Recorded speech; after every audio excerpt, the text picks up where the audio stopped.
Aquadum. Slack.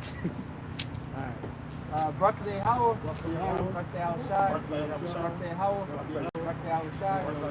All love you blind. Howard. Outside.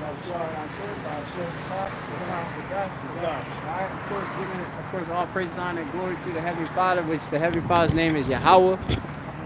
And his Hashem is in the name. Yahweh Shai, which Yahweh Shai is the only begotten Son of the Heavenly Father. That's the mediator between God and men. All right, the Most High and men is Yahweh Shai. All right, by Shema Kakadash, name of the Spirit Holy. All right, the multitude of angels that help assist unto us, you know, to understand these scriptures. Double honors to the elder apostles, the elder bishops, the great millstone, well, salutations to the elect.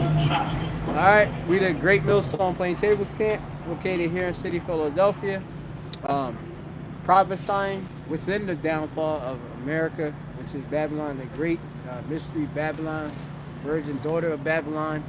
This is spiritually Assyria, spiritually Sodom in Egypt. Okay, and as we see, you know, a lot of things is going about, right? You know, Donald Trump, he was inaugurated. That would be on so-called Martin Lucifer King Day. That was January the 20th, okay, 2025. He is now your 47th president. And he came with a slew of executive order, man. This man been signing every day. I see this man signing something. I'm like, they just keep handing him stuff to sign, you know? Now, you gotta ask, why is he doing all of this, right? You know, why is this man signing all these orders and stuff? And we have to know. It's because this man got but a short time, you know? So we'll start with that, you know? Because what y'all gonna understand is, as the apostle elder Tahar coined the year, the hopeful year of our deliverance. Who the deliverance for? The deliverance for the elect of Jacob, all right, of Israel, which would be the so-called Negroes, Latinos, Native Americans, the elect of them, the chosen of the nation, all right, starting with the 144,000 prophets, and then you have that great piece of multitude, that remnant of men, women, and children that believe in this truth, all right? This is a hopeful year of our deliverance, but also on the flip side, you got obviously the destruction, all right, in judgment of Esau Edom, which he claims to be the white man, right, or white, but he ain't. He's out of one, right? So brother gonna go right there. Revelation 12, verse 12. Therefore rejoice, ye heavens, and ye that dwell in them. Woe to the inhabitants of the earth and of the sea, for the devil has come down unto you, having great wrath, because he knoweth that he hath but a short time. Right. And Esau is coming real swift, because this man knows he got a short time. Like, obviously we know on the left hand, this man has different spiritual counseling, okay, that he goes to inquire, okay, of these different spirits. He watches our videos. If you watch the inauguration, the people, when they was bringing up, talking about scriptures, it was sounding like us. You know, I don't know if y'all brothers watched it, but they was bringing the scriptures out like how we do it and stuff. And we know that basically our influence is going out, okay? Because people don't bring out scriptures like that. You know how they was pushing it and stuff like that. So they definitely watching the prophets. And remember, they want us to know that like what's going on and stuff. You know, there's different you have it where like communications that's going on between on the right and the left. Okay, when we watch different movies, right, we could say, oh, well, this was there. Oh, that's a sign and a message. This is how Yahweh Shai left us signs, all right, for us to look for. All right, you got, of course, these damn devils. They try to leave signs too, you know. But yeah, man. So we know that it's a very short time of Esau's rulership.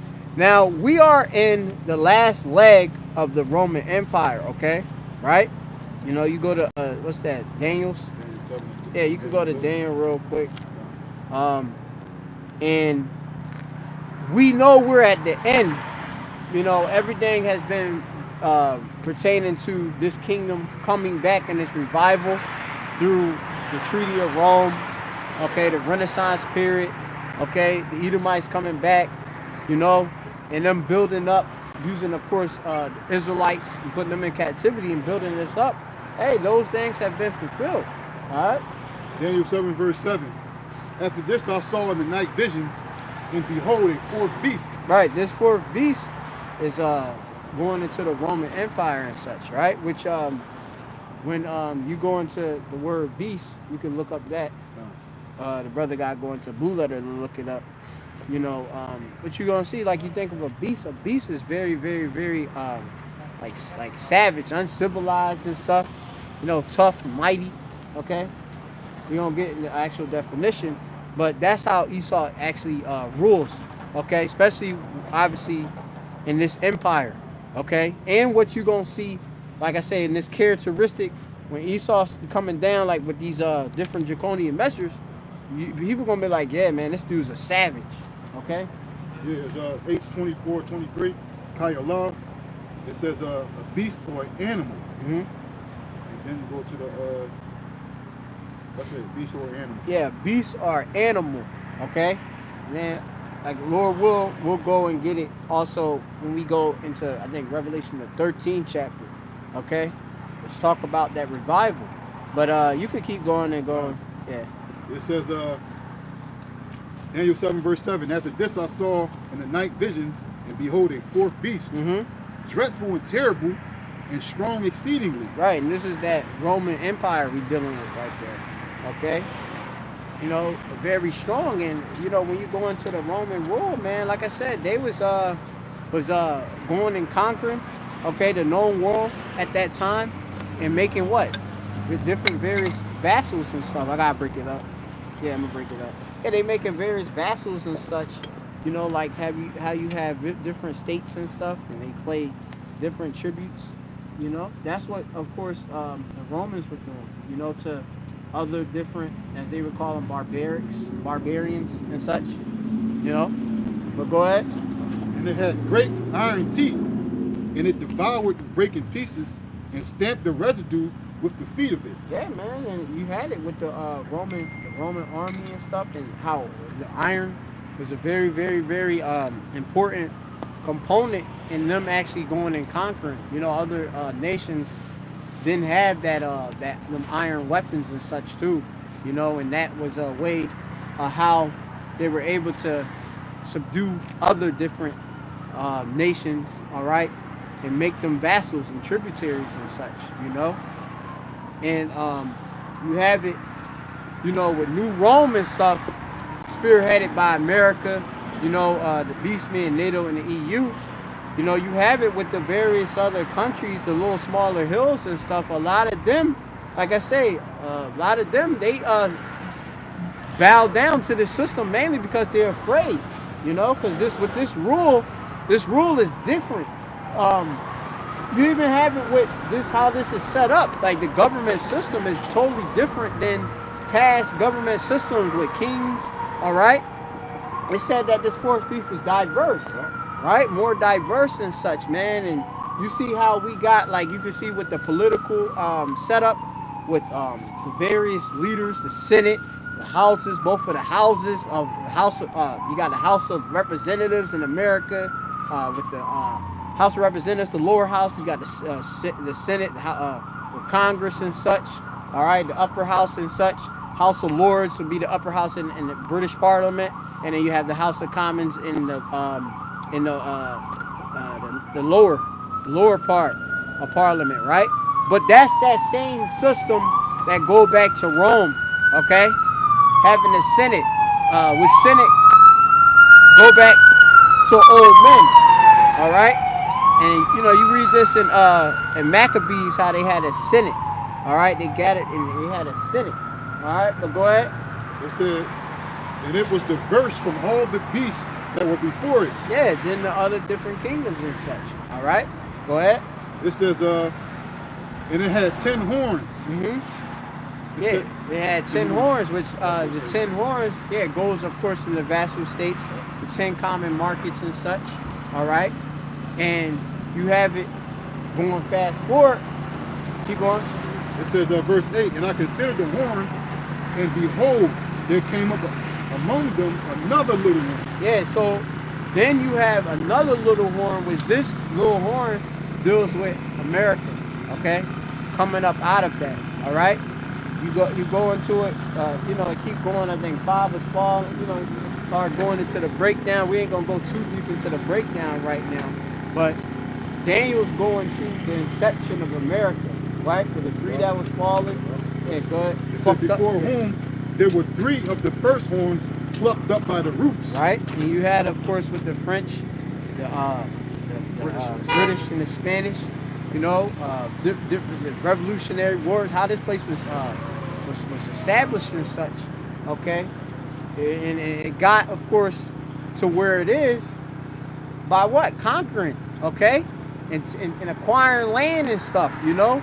So, you know, this beast of America right here, man, like I say, it's just nothing of an extension of the Roman Empire. Go ahead. It said, in this horn were eyes, and behold, in this horn were eyes like the eyes of a man, and a mouth speaking great things. Yeah, man, and it speaks very great things. You know, obviously with the pseudoscience and such, you know, all of these false beliefs and such, like you have it where you have to trust the science, man. You got to believe that taking a Sharrat was the way to not get this to not get that disease. But many people have got that disease, but they spoke great things. We said that the efficacy rate was over 98% in some different cases and stuff, right? You know, they had a Johnson & Johnson with a lower rate. It was a one-shot hitter quitter, you know, but they told you, the people, and convinced them to trust in them. And that's because that's Esau, and Esau has that control of this whole world. And what you're going to see in these times and stuff, you're going to really see how much people and how this man speak great things and how much that power really has manifested itself in this earth. Okay, because people really look at Esau as a god. Okay, in slavery, he was literally looking at. I was watching what was I just watching the other day? I was watching this movie called Emancipation, with Will Smith in it. I don't know if your brother seen that, and brother should start watching back them old slave movies and stuff, because it show you where really that deep rooted hatred for Israelites, you know, starting with you know, Judah, okay. And obviously is extended to the rest of the Latin tribes and stuff, because remember it said that we were oppressed together. It show you how Esau really looked at. He literally looked at us as a dog. Boy, you a dog. You ain't nothing. I'm your God. You see, I give you food. You know, I'm like, they look at themselves as we're basically the lifeline, right? Like they're our lifeline and such. And the scriptures do say that in Deuteronomy. It says that what? It said in the 28th chapter how we would seek to them for one of all things. Yeah, you know, we could get that too, you know, in the spirit. And like I say, how I'm pushing it, you know, the spirit of this lesson is knowing how everything comes together prophetically, right? We gonna really see how Esau really pushed that in this time, present day, okay? Because we was warned about these different curses that we would experience, but you're gonna really see a big opening up of all these different plagues hit this place, man. So go ahead. All right, yeah. You know, and it's gonna be like I said, it's gonna be really, really hard to bear out here. The scriptures say, in the last days, perilous times shall come, man. You know, so these very, very hard times, they're here, man. You know. I got one right here. Yep, go ahead. It says, therefore thou shalt serve thine enemies, which the Lord shall send against thee in hunger and in thirst and in nakedness, yep, and in the want of all things. Yes, man. And like I say, hey, I think about, like I was watching also, I put it on a little bit, Amistad. You know, Amistad, that's y'all seen that movie? Amistad is a raw, that's a real raw movie right there, man. I remember I cried on that movie when I was a youth, you know. Seeing us come over, you know, transatlantic slave trade, you know, coming over here naked, hungry. They doing slop down there. You just got to eat whatever that they done threw down there and stuff. You know, when you down there, you stuck shackled up, you can't move. Hey, that's the scriptures right there speaking right there, you know? Yeah, rape, murder, you know. Like I say, sickness was going on. It was dirty. Like the tight packing, you know, the tight packing was the worst. You know, them trying to maximize their profit off of Jake, you know. And that's what Esau want to do right now to this day. He trying to make a maximum profit off of us Israelites by when he bring forth that the ultimate end of the system, where he trying to bring that Sharat, which is that C-hip, that MOTB is the mark of the beast, which is like a size of a grain of rice. It's an implantable device which they want to put in your body, either in your brain with the different neurological technology that they got, which is going like they're using guys like what's his name, Elon Musk, and they got other companies that have that. And you got obviously the development of that's that regular cylinder device of that RFID technology, NFC, where they can do payments, they can open doors, it's all different type of things that thing can do. It's multifaceted, but they really gonna push that, man, but in slavery reason it go again. It says Deuteronomy 28 verse 48, therefore shalt thou serve thine enemies which the Lord power shall send against thee, in hunger and in thirst and in nakedness and in the want of all things. Yep. And he shall put a yoke of iron upon thy neck until he have destroyed thee. Yeah, man, and that was us with the yoke of iron and stuff, You can see that obviously online. You look at images online, the yoke of iron around Jake, that's us. Right. Yeah. They had that too, like, the bells, so that, like, obviously you make sounds, you up there running around trying to escape Manasseh, which means, what is it, Manasseh? It's like a burden. This man can locate you, and it showed you also in Emancipation how them damn slave dogs and how Esau's a cunning hunter too. If you try to escape, this man will track your ass down, and he's bloodthirsty, man. This dude do not stop, man. He would not stop. Like, it was just crazy. I'm like, and he'll track you down, and then if he finally see, oh well, this dude through, let me kill him finally. But boy, he will go after your ass.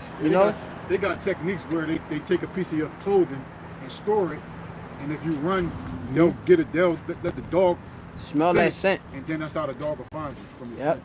Yeah. He's a cunning hunter, man. Yes, sir.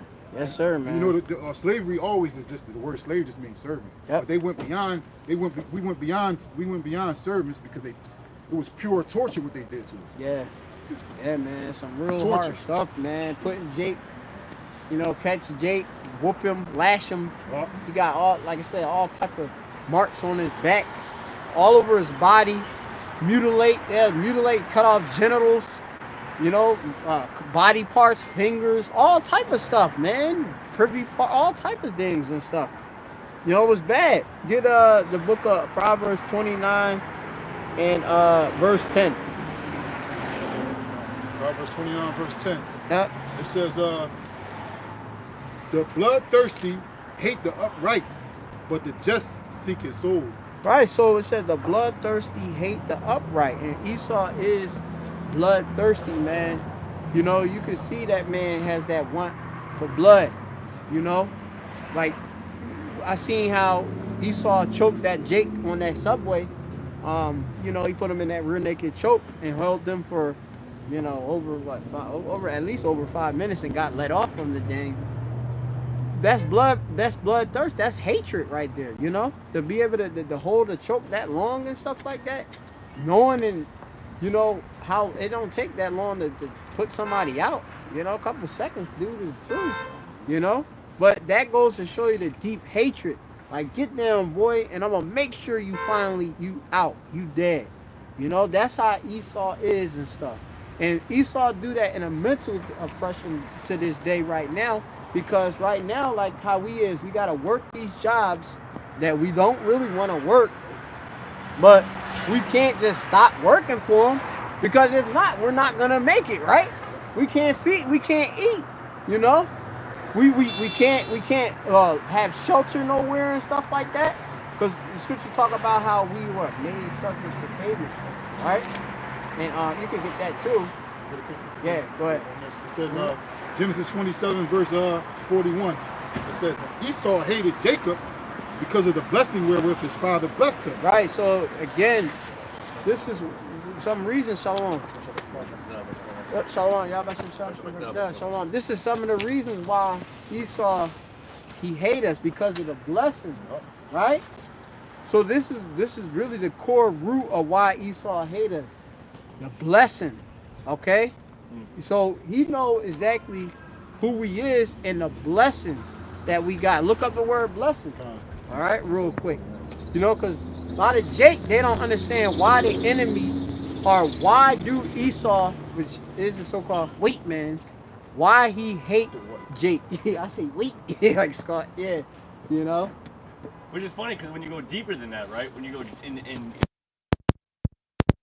understand, before Esau and Jacob doing any good or evil, it had already was predestined that Esau was going to sell his birthright and Esau was going to be the lesser, and that Jacob was going to be the one chosen. So, you know, realistically, like that's the other thing too. Like it's beyond his own means, and that's why, like, when his pride is lifted up, he really thinks that he can do something, you know, outside of like what was, you know, destined for him. So he's really trying hard to beat destiny, which is not, you can't do that. You can't, because the Most High had sanctioned it. Yes. And set it all up, but the Most High also lifted up a whole bunch of sense of pride in him, that he can actually thinks that he can out-destiny or out-destinize what's been destined, you know, or what's been set up. So, you know, but realistically, like, you know, Esau, you were basically destined to fucking sell your birthright and be, you know, dead clogged, you know, into selling your birthright long before you were even born. Yep. And as long as he can see our physical, so the younger. Yep. So he knows as long as we here, he's gonna be a servant. So he's trying to eliminate us, so that way he won't be a servant. It says H1293. It says Barak. It says a blessing, prosperity, a treaty of peace. Yeah, Baraka. Baraka. Yeah, Baraka, which is a blessing, continuous, right, with the H at the end. So, again, read it again. It says a treaty of peace, a blessing, prosperity, blessing, praise of the Heavenly Father. Right, we had the praise of the Heavenly Father, okay? We had the praise, the Israelites had the praise of the Heavenly Father. The Lord put his name on us, right? We as his people, right? Deuteronomy 32, you know, we are his choice people. We are that peculiar treasure. Other nations can't say that, okay? Why is this people so different? It's because we are the Lord's people. That's what makes us so special. All right, and the closest thing that these other nations can get to us is by forming a completely false power, false idol, that to try to basically make it seem like they're, you know, they're chosen or they have some sort of sense of power. But, you know, when you hold, you know, their weight next to Yahweh Shemashai, these idols are just that, just mere idols. You know, mere idols that these other nations look up to, but can easily be destroyed, you know, especially by the power of Yahweh Shemashai. So the closest thing they can get to trying to be something of chosen value is by setting up an idol. But when it comes to the true power, the true thing, the true Most High that created everything, they're like on the spittle, like the scriptures say. Can't be compared to Israel. Yep. Or they create something called replacement theology, or supersessionism, where the other nations can be grafted into the. You could be a spiritual Israelite. Yep. It says a gift in the present. Yeah, gift in the present, man. The Lord gave us these blessings, you know, to be his present, to be his people, to serve him. Okay? That's what the Lord had, right? But Esau, he wicked. Real quick, get Jeremiah 50 and that's 11. Jeremiah 50 verse 11. It says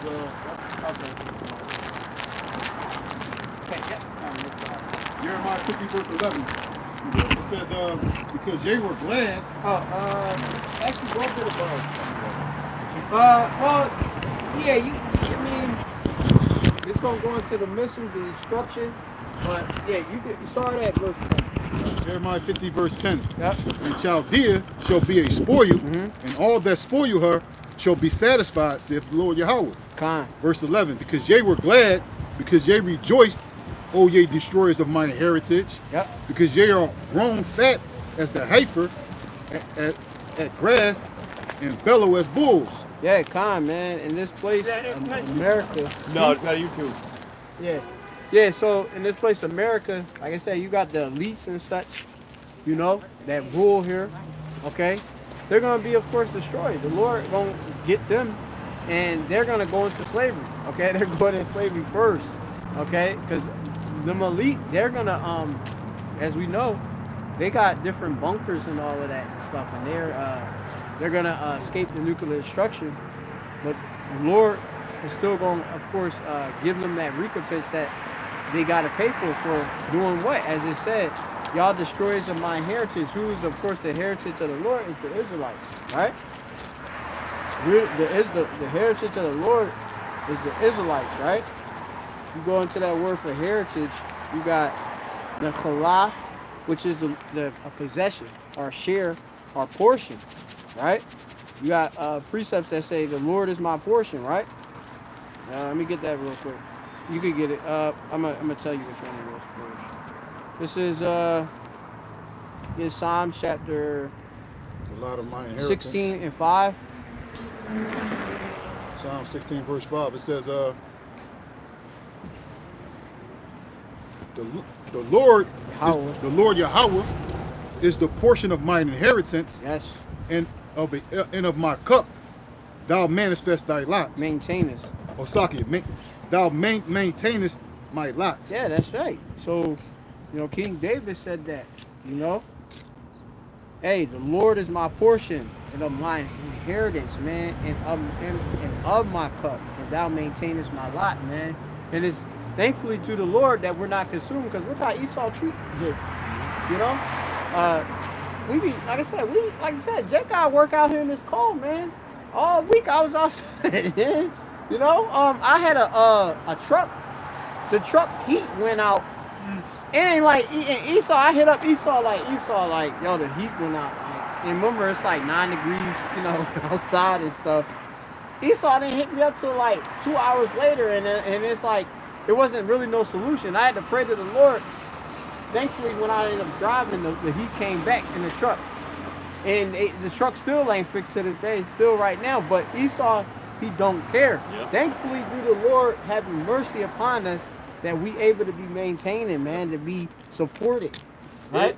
Yeah, fucking and my job, right, there's a department that has to work out in the weather, out in the snow like that, or the cold, and they got to be like sitting out there for like a little while like that. And so like they've been like upset, like, yo, you got to turn this shit off, because like we're like, why do we got to keep having to wait out here? And basically like the other managers were like, well, just make sure your guys are rotating, and you know, no one should be out there for too long. And it's just like basically, I think they were like, and you could, no, because they're not allowed to wear sweatpants, but like, well, you can wear sweatpants over your pants and shit like that. Like, I don't know, but just basically no remorse. Just basically we gotta pump out them sales, and we gotta make sure we get that money. Like these businesses don't care about you, man. They just want money. That's all they care about. All you want is a number, and the more money they can make off of you, you know.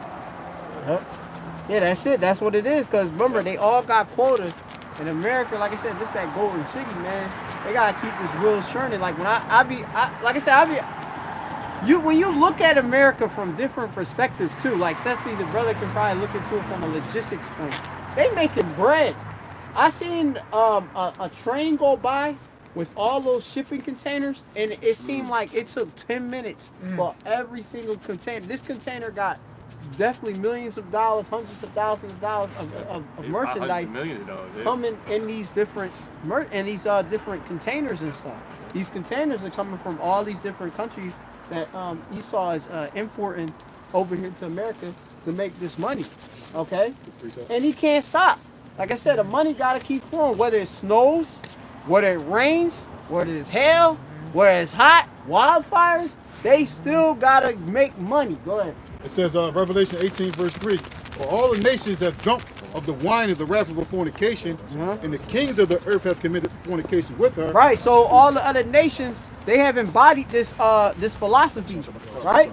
And upon Shalom, and within embodying the philosophies, all right, of Esau, Edom, all right, adultery, lies, corruption, you know, the religion, you know, all these different things. Like they in league with it, right? It tells you in Psalms 83 how the other nations they in confederacy against the children of Israel and such, right? So they in league with pushing Jake down, okay, and keeping Jake in that position because they need Jake, which is we the #1 consumers to make money off of. Who wear Nike shoes? Jake. Jake love them damn shoes, man.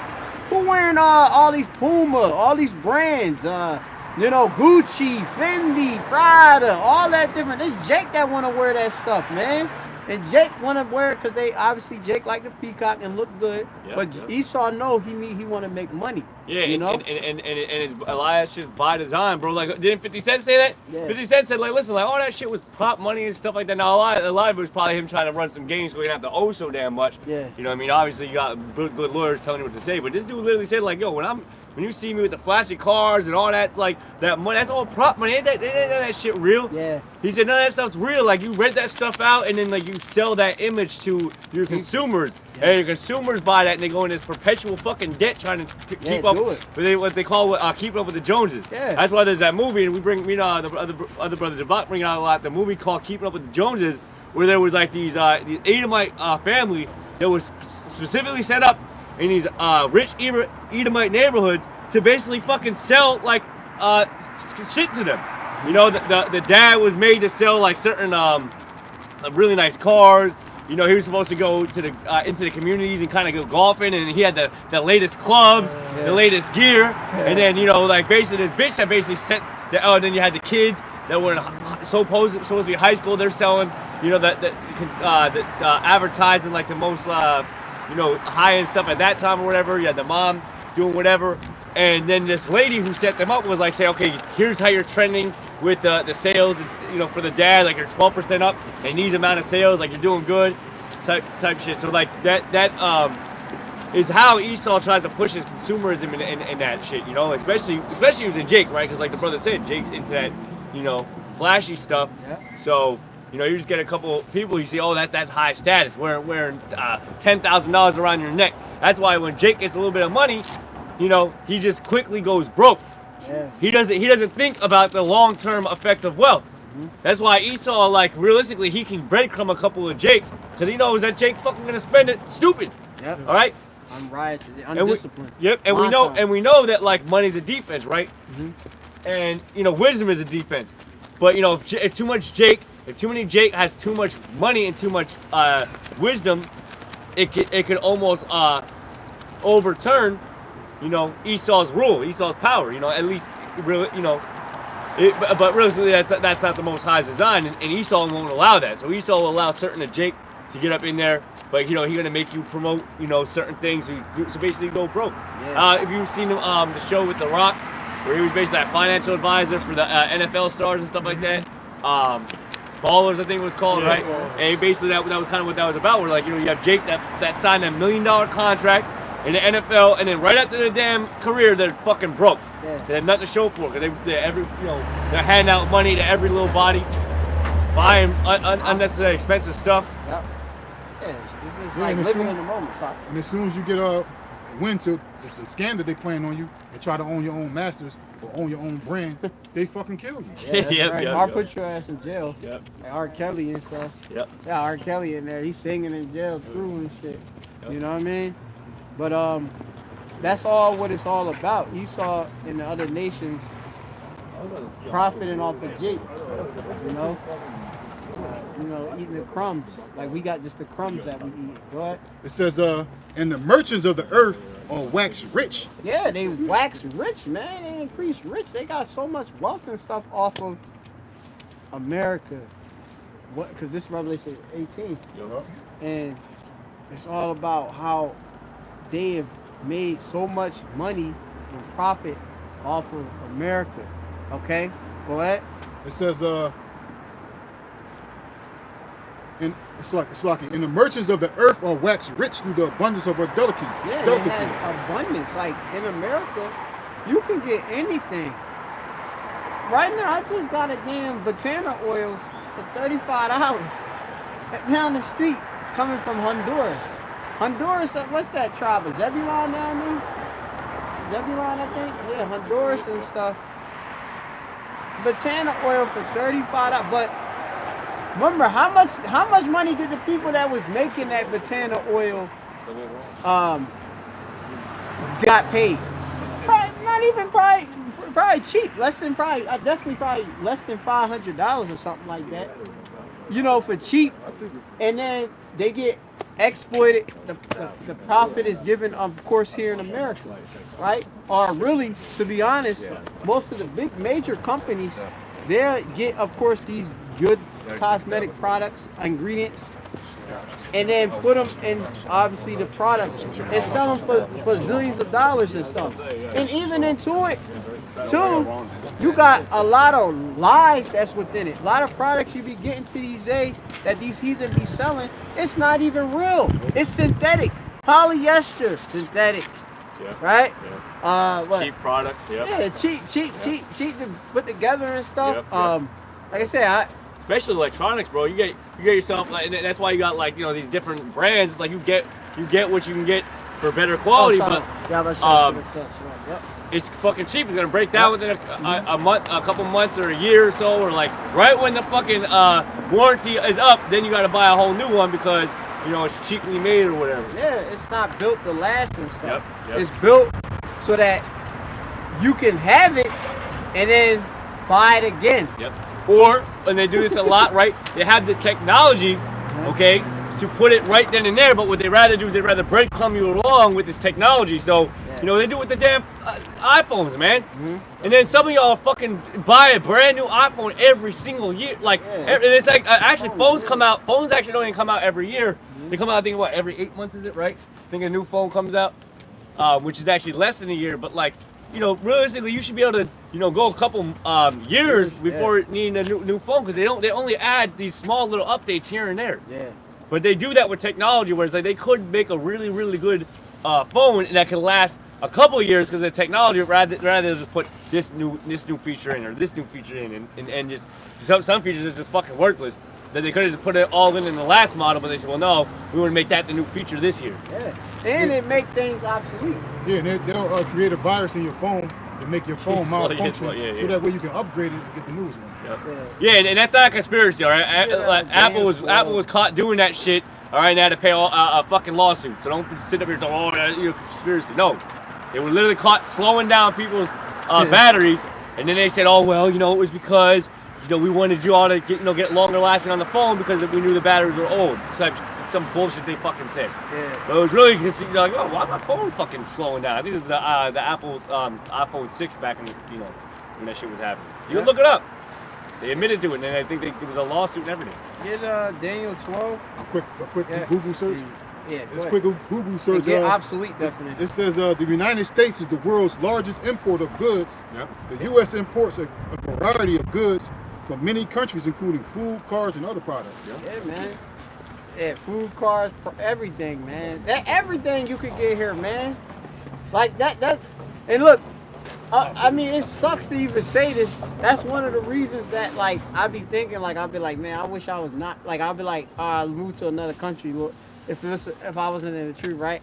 But you could get everything in America. Now, other countries, you go to another country, you know how much fucking tariff they put on that and markups they put on the different things just for, like, little appliances and shit. You want an air fryer. Try to buy an air fryer, a TV, PlayStation, an iPhone in Jamaica. Well, technically, a lot of those countries are making those things, but their currency is so weak that they can't afford them. Right. That's the thing. Mm-hmm. You know? Yeah, you got, you know, because when they convert that money to U.S. dollars, that buying power is low. Yep. You know, so people, you can't do it. Like, so then you got people, like, say, why when you come to America, they ask for, like, declare what you got on you, right?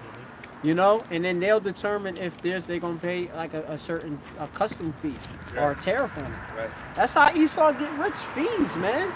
You know, on these different things. You know, and that's how we are subject onto payments and stuff like that. Esau keep getting money, man. You know. Yeah, and with America being that nation that's an importer of large goods, they really benefit on it. Why? Because like the brother said, with the money, they can throw you, you know, a whole bunch of money to give me my product, but that's pennies to us, but a lot of money to that nation, because you know Esau's nations America's wealth is inflated, right, versus the other nations that, you know, they have a you know, a really downtrodden currency or whatever. Less so, purchasing power. Yeah. So you know you basically instead of having the work be done here, you have it done outside, and you know, America wins double time then. Yep. You know, he makes it double time because he's able to pay it for less across seas. He gets it imported in here, sells it to you fucking stupid people, makes a killing on you. Yeah, man. He thousands of percent. You got Daniel? You said you wanted the word for obsolete? Yeah, obsolete. Obsolete in the edible. Yeah, they call that knowledge duty. increase.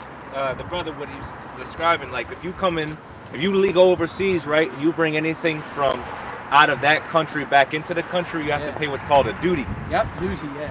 Which is another form of tax. So whatever you pay in that country, when you get to this one, you got to pay another fee to bring it into the country. And they explain it by economic distribution. They say it helps to regulate, you know, right there. You see it? the economy. But all it is just another. So it's control. Right. Because you know, if I what's the big deal if I go? Here, I'll put it on a lower level, right? What the brother's saying. If you go into another state and you buy a big purchase in that other state and you bring it over to the state you live in, you're supposed to pay the tax in which you live in. Yeah. So, for instance, Delaware is an income-free or sales tax-free state. But if you live in Pennsylvania and you go to say Delaware and buy yourself a $1,000 TV at a 6% sales tax in Pennsylvania, you got to pay that 6%, which is $60, okay, on a $1,000 TV. You have to come over to the state. You're supposed to claim that, but that's fucking ridiculous. If I take the time to go over to another state that I don't have to pay a tax, what the fuck does it matter about it? Well, what's ridiculous about it is because those products were already taxed. Exactly. If they were imported, they were already taxed. Yep. Right. If somebody bought the TV originally, it was taxed then. Yeah. If they resold it, then they want to tax it again on money that you're paying with that's been taxed as well. So everything gets taxed beyond an unreasonable amount, which taxes themselves is unreasonable. Exactly. The word tax goes back to the word demand.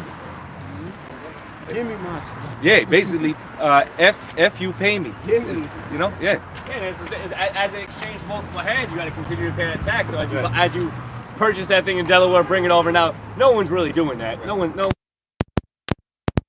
Because when I was a kid in the 70s, my grandfather used to come get me on Saturdays and take me over to Jersey to get liquor. He used to put it in the trunk and hide it, but he never told me why. You know what I'm saying? Y'all explain it now. You got to pay the fucking tax. Yep. Yeah, and then and I think that it's like basically in a lot of ways, it's like you're basically being charged twice for the same thing. You know. It's the same thing with, like, you know, like I'll say buying a car, right? So then that's why when you do buy a car, you always pay the taxes for where you're registering the car at, because it's harder to hide. Right? I can't hide that I don't live in Delaware when you go to Delaware to buy a car, but you can hide that you don't live in Delaware when you buy liquor or you buy TV or like that. But like I said, like legally, you're supposed to claim that shit, but ain't nobody doing that. But like, for instance, for a car, if I buy a car in Delaware, you know, and I pay the taxes, say I live in Pennsylvania, I pay the taxes, and then I want to resell the car to the brother, well, that brother has to pay the taxes. And then when he wants to sell the car, he has to pay the taxes. And then, on top of that bullshit, if you go to another state with that car, you have to pay the taxes again in that state. It's fucking evil, man. It's absolutely evil. And they make you pay the taxes based upon the car, what the car is supposedly worth. Okay, when I transferred my title over, my license over from Pennsylvania, I already paid taxes on this fucking car. I had to pay another tax when I came over to Delaware, over $900 fucking. I said, who the hell just, like that $900? Like, what I already paid, you know, a X amount of tax when I bought this car brand new. Like, what are you talking about? Yeah, the people was complaining last week when they had downloaded that Red Note app, and they saw that people in China was purchasing houses, they only had to pay taxes one time. But the next time they had to pay taxes was 70 years later. Damn. A small percentage of tax. If you don't pay your taxes here on your house, they can take your shit. Yep. Yeah, and then on top of it, it's more than just the taxes on the house. It's the property tax. It's the fucking the school tax. This is all different taxes they put all around you to make sure that you're paying one way or another. And if they don't pay, they're gonna garnish something. They're gonna garnish your wages. They're gonna put what's that called? A lien or seize. Yeah, they put your shit on sheriff's sale. If you don't pay them taxes. You mean That's it. you mean when they come and repo? Yeah, repossession of? Seize it like if you don't pay your property tax, they'll come and seize it. Okay. I thought you meant it for a car. I just want to say one thing, and then the brother let the brother get the scripture out. Since y'all brought up the cell phones, right? Yep. Now a lot of times you'll be going through the different, let's say, expenses for when you purchase a new phone, and what the cost of these different features will be, right? And they'll give you a watered version of what you're actually going to pay. So they make it sound real good. Hey, then you could add the watch for just a couple dollars more. Yeah. You had the smart pad and all that. Upsell. So what's happening now on each additional item, including that phone, you're paying taxes, which drives the price. So you had that initial price. This is why a lot of times, especially when I used to fucking use AT&T, these motherfuckers would tell me one thing, and then that first bill would come around, I'd be like, yo, what the hell is this? Because they get you with them damn taxes. Most of that fucking cost is in them fucking taxes. You got to pay over month. Yep. Taxes and surcharges. Right. Oh, right. They pounded you with the jab, then they overhand righted you. Yeah. So they're getting you on every side. A toll, that's another tax.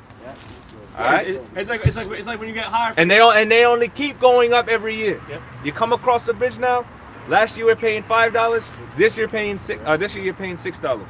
When we used to come down to Philadelphia. Oh man. All right. Was it $3.15? Right, from central Pennsylvania down to the city, we're paying about $3.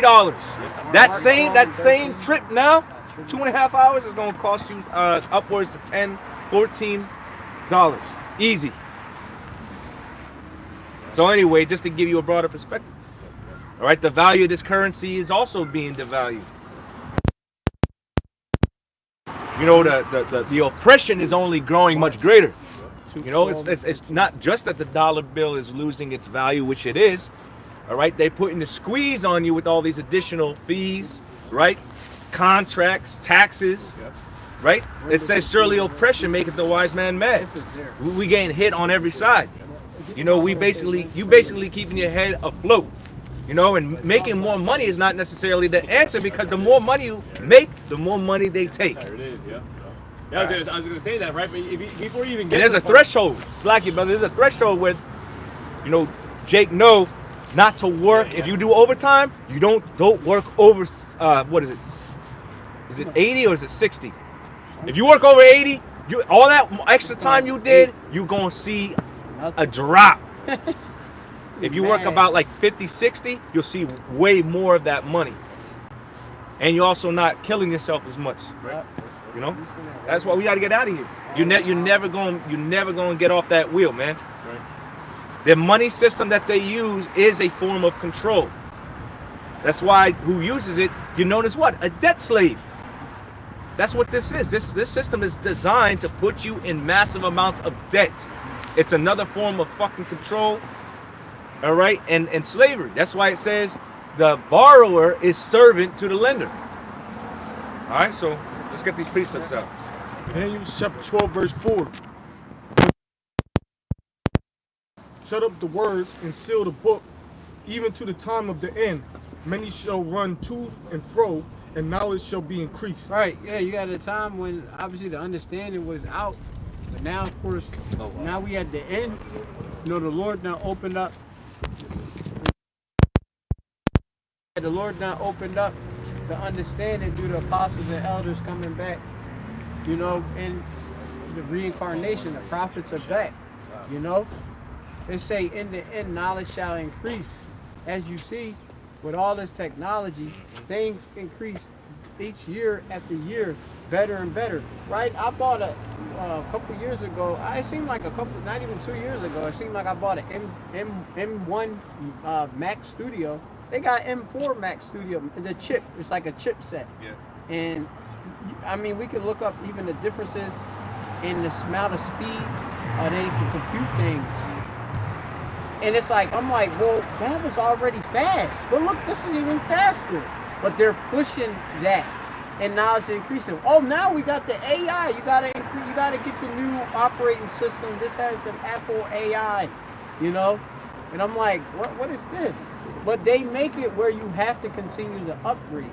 I remember one time I had a Skype. I used to use this app called Skype to talk to a girl or something like that, right? What ended up happening, they made the phone, they upgraded to a version where I can no longer use Skype on the phone. I have to get a new phone to use Skype. Yep. Because the operating system is now obsolete. Now the brother got the word for obsolete real quick, because that's what Esau do. He make things smaller and smaller, faster and faster, more compact, and he obsolete. Well, if I may add to the point real quick, and that's a trap that they're setting. Because Oh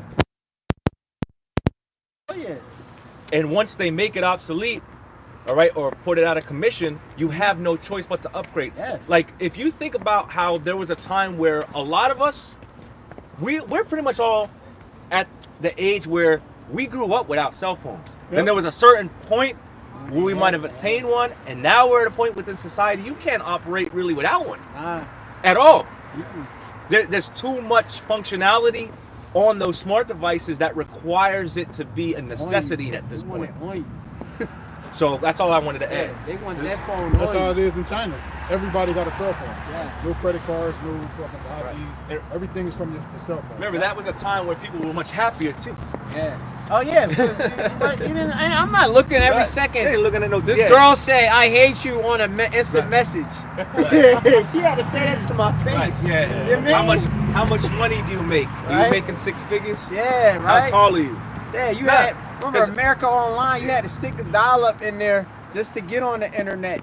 So that was a whole experience. AOL Instant Messenger, popping up in the random chats. ASL. Yeah, ASL, sex location. That was back then. That was like amazing. Like you could be talking to anybody, pretty much anywhere. America Online. But you had to actually communicate though. Yeah. Not just bullshit. What's going on now? Yeah, you had different, better relations back then, man. You know? So things are all messed up, man. Yeah. But obsolete. Yep. Obsolete is an adjective in the Adam Online. It says that is no longer practiced or used, out of date. It said going out of use, of discarded type. Yeah, it said going out of use, no longer what? It says going out of. It said no longer practiced or used. No longer practiced, like see, like the TVs we used to have, them big box wooden TVs. That's out of use, man. When they brought forth the digital, remember they changed from analog to digital televisions and stuff. Yeah. Now you gotta get what? You either gotta get some type of cable subscription and get that new TV that can able to support this new technology, or you gonna get the little, like I said, they put that you had to get what was it? It was like some little antenna, some antenna shit, but it was digital antenna converter shit, and it was trash. Yeah, like you more yeah, sorry. No, go ahead. Yeah, you more so wanted to get cable. They make it where you have to stay up with the times, and you have to stay with the technology and stuff. You can't, I was gonna say, like, even as simple things as like operating systems, right? Like when you talk about like Windows operating system, like you had one of the OG Windows operating systems. You had Windows 98, but then Windows XP came out, and Windows XP was hands down like one of the best operating systems. And everybody held on to it to the last minute, and they said like, listen, like this is it, this is obsolete. I think it was I think they got all the way to Windows Vista was a bust. Then they went to like Windows 9 or whatever the fuck they skipped one of the Windows, but basically like, nobody wanted to go to it because they were just every time Windows came out it was just garbage.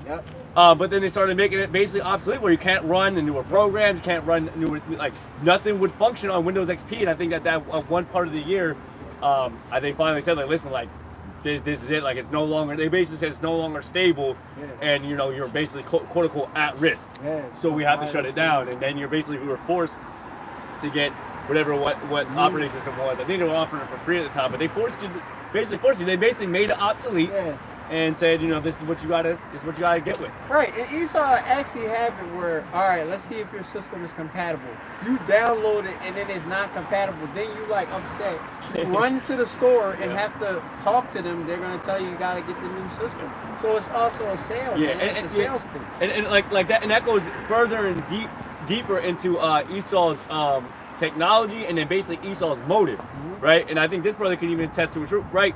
I remember when they first started coming out the chips inside the debit card. All of a sudden they sent me a new card talking about, oh, there's something wrong with your card. I'm like, what the fuck's wrong with my card? Like, oh, we just had to send you a new one. I'm like, well, why'd you send me the one with the chip in it? I don't got it. Why can you just give me just a normal one? They said, oh no, that's obsolete. We don't do that no more. Right. So why is it now that every single card has not only just a regular chip, but the near field communication chip in there? Right? Why is that contact or that information being or type of technology being pushed? You know, now everybody has it. Now it obviously makes sense that they would start adding these near-field communication readers and all that across the board, because, you know, all these cards have it. You know, everyone has it. So it pushes towards their agenda. So as they force people's hands to take on this. Slacky, I didn't mean to interrupt your train of thought, but just to land back on what you're saying, because all these cards, they come standard with still the magnetic strip. Yep. You can't even use it. But they'll tell you you can't use it unless we don't have a card reader. Yep. Yeah, I've noticed. You can't make it make sense. But we know Esau deals with gradualism and does things incrementally. Yep. You know, so eventually, through the power of influence and persuasion, he gets you to transfer from the old way to the new way. It's a transition. It's a transitioning, but it's frustrating. You tell me I got to use the chip wherever the chip is going to be used, and they say you cannot use the freaking magnetic strip unless it doesn't have a chip reader. And they force that shit on you. And they even tell their employees to monitor that. Sir, you got to use the chip. You got to use the chip. And then the next time you go into the store, sir, the systems are down. You got to swipe. Like you know, it's confusion out here, man. Yeah, and the C19.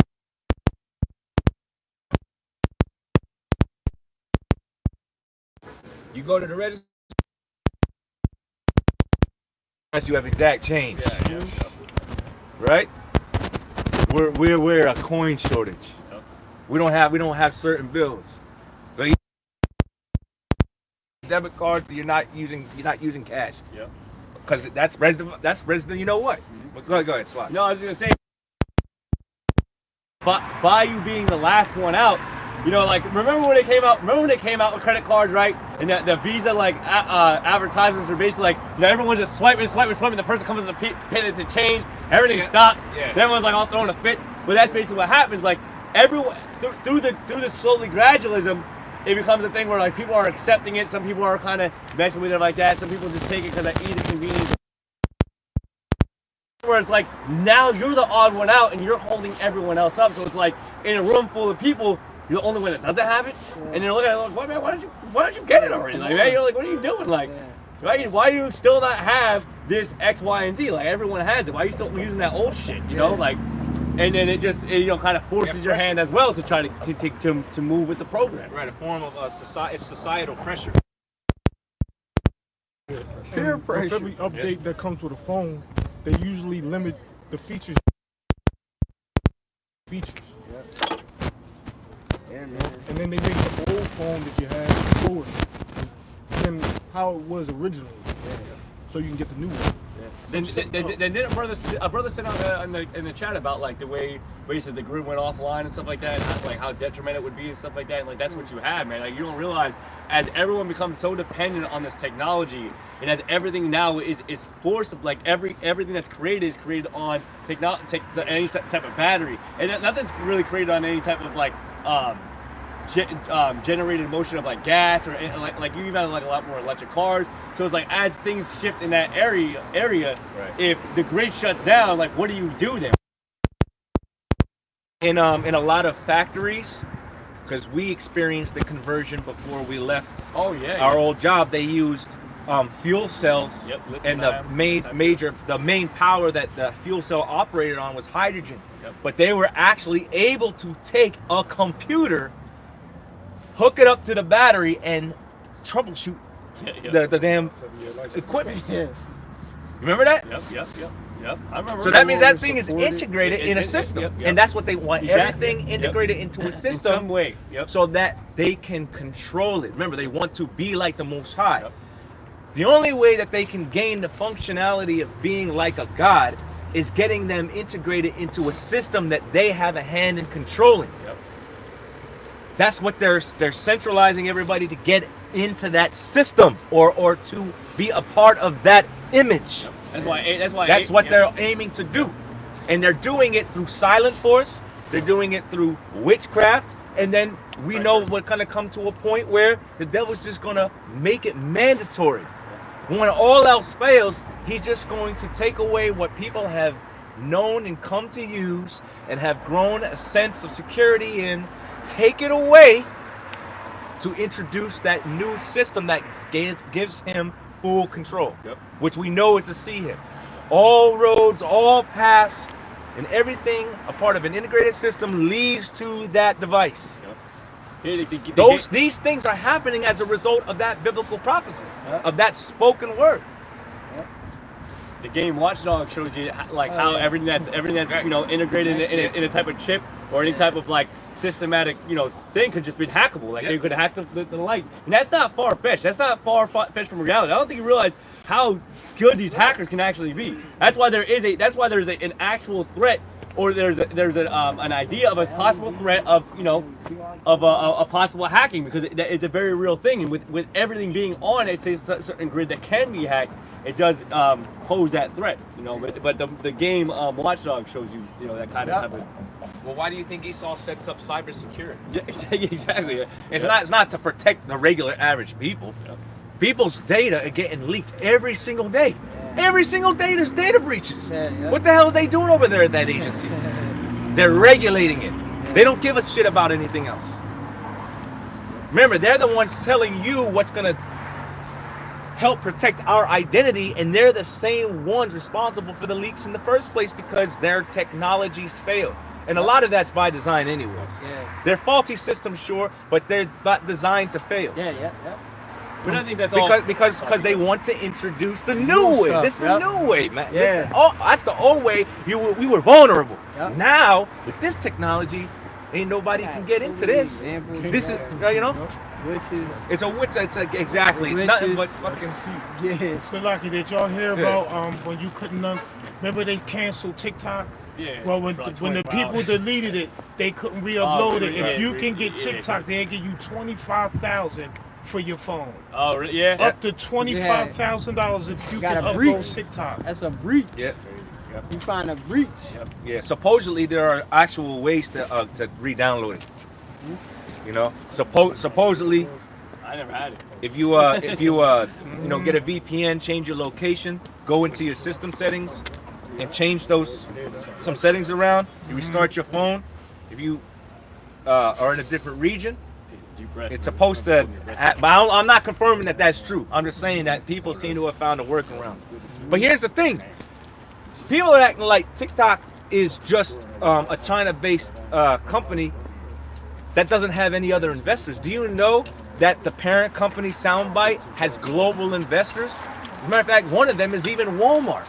Damn. All right? So if you don't think Esau don't have a stake in a $1 billion app, you got to be crazy. Right. They're playing with these people, man. All right? Because that company is broken up in percentages and investors, all right? And a certain amount of individuals own a percentage of that company. Wow. It's not just solely whatever the parent company's original owner was. I forget his name. There's money that's being made all over with that app. I forget, I think the estimated worth of that app is like $215 billion. Damn. And a brother can look that up. I believe it's over 200 billion, they said. Was that TikTok? Yeah. What you can look up the estimated net worth of that app. But yeah, the parent company itself, they got global investors from all over the place. And you can actually look even further into the exact investors. So if you don't think that these governments, all right, in these other countries don't have a stake in it, you're crazy, because they're making money off of this.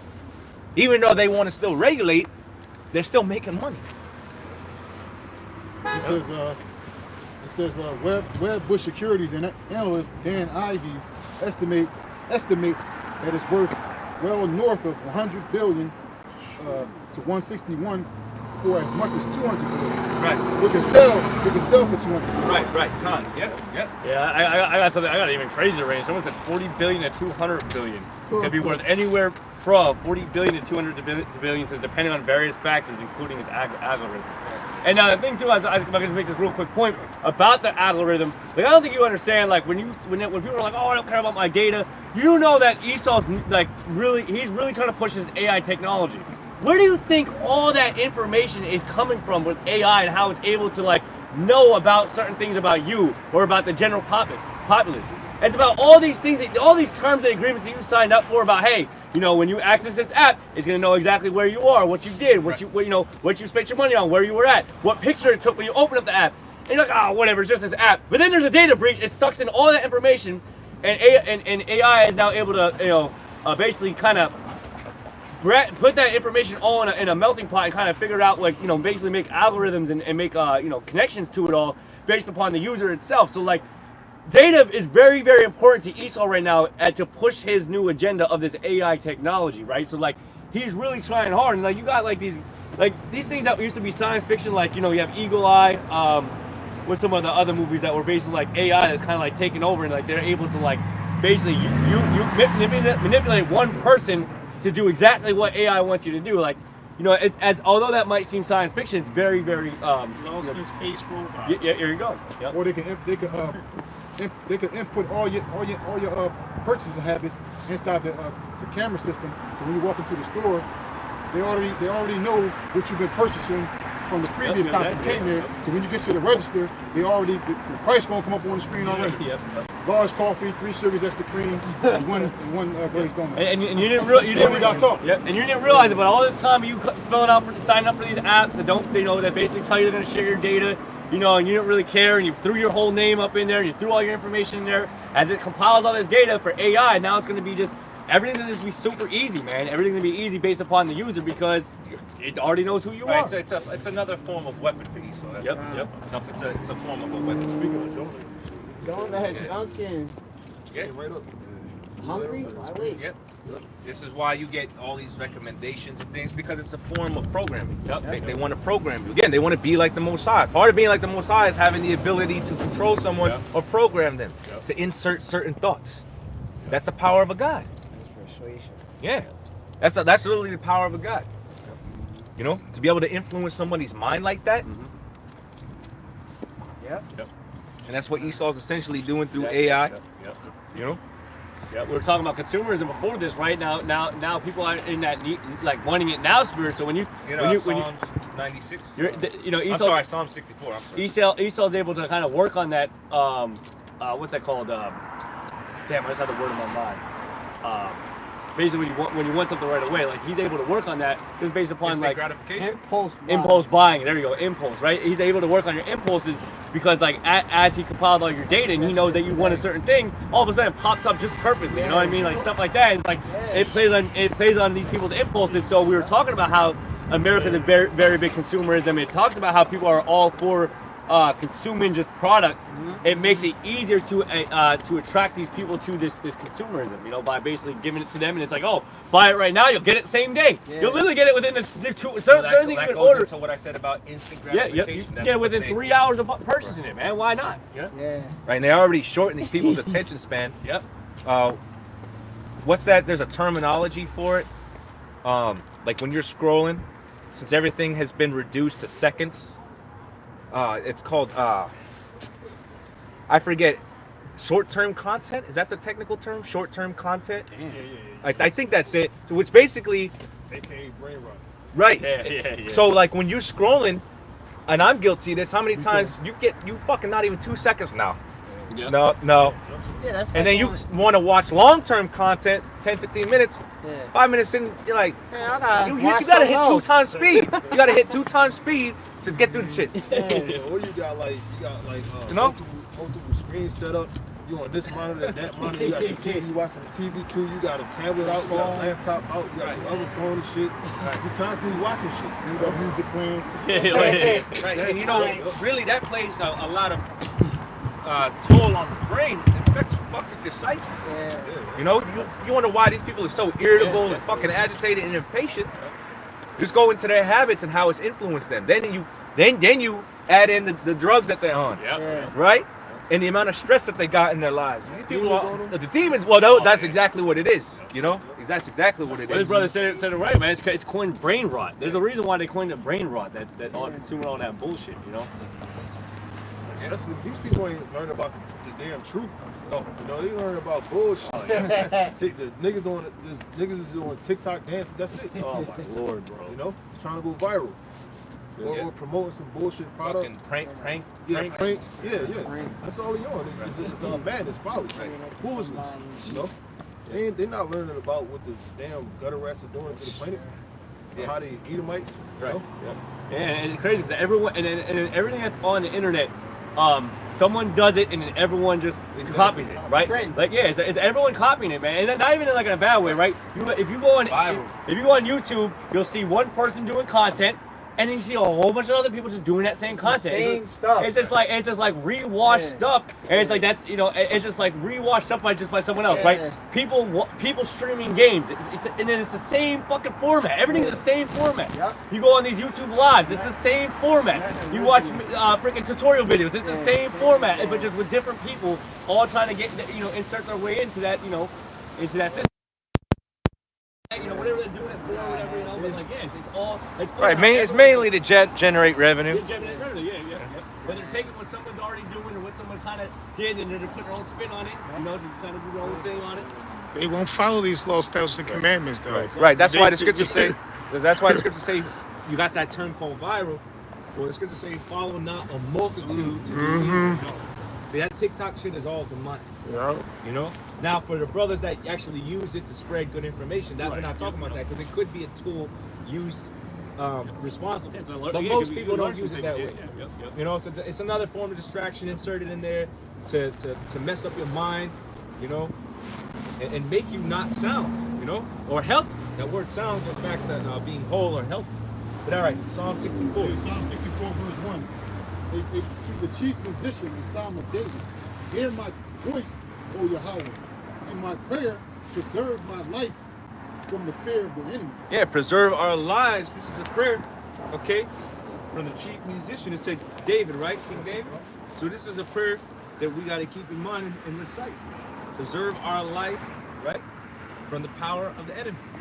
Oh, from the fear of the enemy. From the fear of the enemy. Right?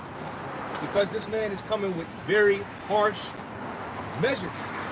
You know, we talking about what he's doing subtly through his technology.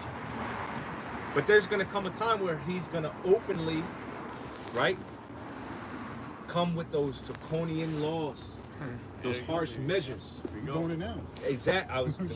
No, brother, go ahead and speak on it, man. He's doing it now with the northern kingdom. Yes. Because the scriptures talk about Ephraim shall bring forth his children to the murder. Murder, yeah. So he dressed up like he was a wolf, and he dressed up like an old lady with makeup on, disguised himself like he hand out cookies and fresh donuts, and opened up the back door. Then the northern kingdom came flooding in. So then he's closed the door, and now he implementing those draconian laws. Right.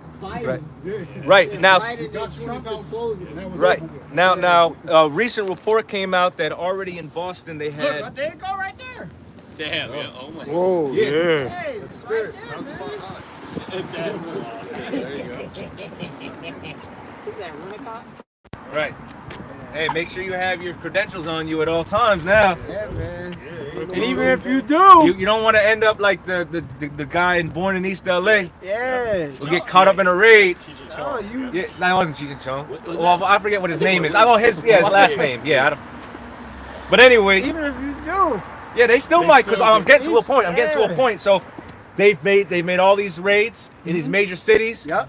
And in one particular city, they said that they arrested 1,300. Now, out of the 1,000, they were supposedly violent criminals that they targeted. The other 300, they call collateral damage. Right. Yep, that's right. So some of y'all are going to be in the wrong spot at the wrong time, and you're getting deported too. Run, dog. And it ain't gonna matter if you can speak English at that time, because we know the Spanish tribes like to play that game. No English, no. I don't know. You ain't gonna be able to. You're gonna be able to speak perfect English, and that nigga, he gonna still deport you. Because, like I referenced in that movie Born in East LA, my man was like, "Hey, I'm an American citizen," and the Edomite was like, "Look, buddy, I don't know where you learn to speak English, but you know, basically you screwed." He's like, "I gotta get back. I'm an American citizen. I'm an American citizen." They're dragging his ass away. Still taking your ass. Yeah, man. And then in the state of Mississippi, they implementing bounty hunters. Like a regular citizen can basically be a bounty hunter and grab and go around the town, grabbing the Northern Kingdom up, getting $1,000 per head. When I was young, they had a hotline that you could actually call in. Yeah, they got I was hotlines out in too. California, 800 number. That links up with the see something, say something. Because now they're pushing heavily the spirit of Teism. Yep. Right? You know? They're saying that basically these cartel members and all that, they're Teists. Yep. You know? Yep. Yeah, they saying So if you look like you might fit the description or the bill, they can call these agents on your ass. Yep. Yep. Yeah. They said if you see a So they all say, we know what they setting up to do. Yep. All right, they trying to come after the Israelites, okay, the ones that teach the truth, because we're the biggest threat. Remember, Esau regulates all that. All crime it's called. Listen, bro, you have organized crime, and Esau is at the helm of it. Yep. You think this devil ain't over here with the CIA operatives and all of that, controlling all of this? You gotta be. Movies. Hey, look, and for the ones that slip through the cracks, they on their ass. And then you either work for them or you're gonna be eliminated. I just seen that in the movie. Yeah. They sent the military in there to find out to get a particular drug dealer, and then Wait, it's like how the hell they just arrest this guy? Fucking this MS-13 gang member from Guatemala with 17 convictions, and they only supposedly now arresting him. Make that make sense. They knowingly have him as a target. Now Trump say a word, and now they all of a sudden arresting him. He should have been out of here. Or the Haitian guy, bigging up Joe Biden. Yo, Joe Biden.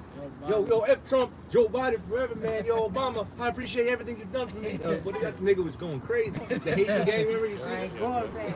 Yeah, I ain't going back. Yeah, which a lot of this is psychological operations.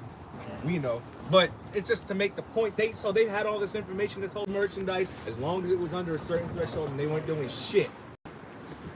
They not controlling it. They have the resources to send out units to stop that shit. Why didn't they? You gotta think.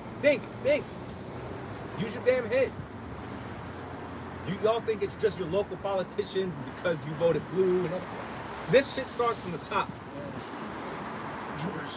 Right? They need instability because they have a term called order out of chaos.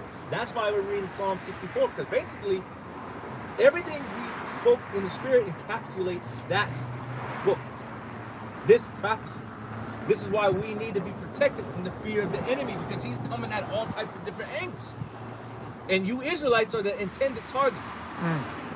All right? And since Esau wants to throw that term collateral damage around, you other nations that are here, you're collateral damage to him. Because he wants to cut the Israelites off from being a nation. If he's able to successfully do that, it means he can continue to rule. All right? Which it ain't written that way. It ain't going to prosper. The only thing that's going to prosper is the will of the Heavenly Father, and it ain't written that way. But remember, this devil is mad. Okay? And he's not going to stop at anything because he's been programmed by the Heavenly Father to fulfill prophecies that concern him.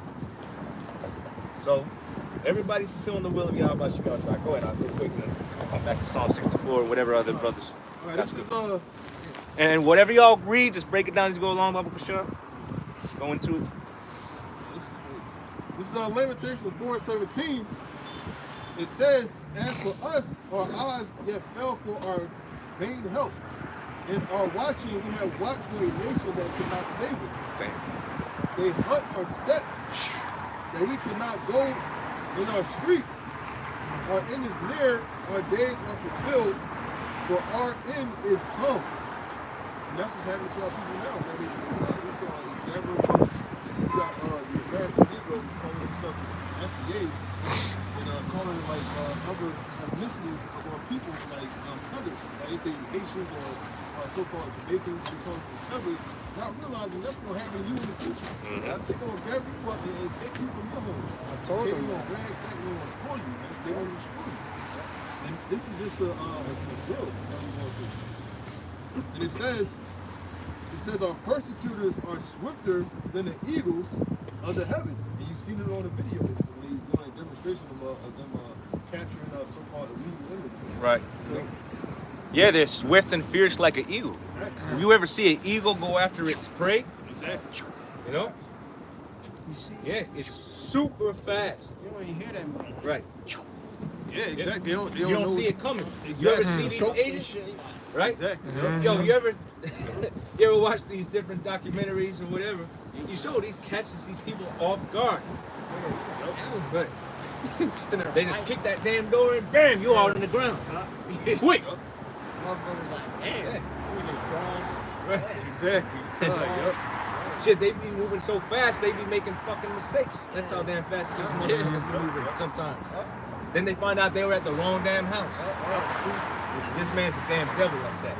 But this goes to make the point. They move with great swiftness and fierceness. Because remember, an eagle is a predatory bird. Okay? It's a predatory bird.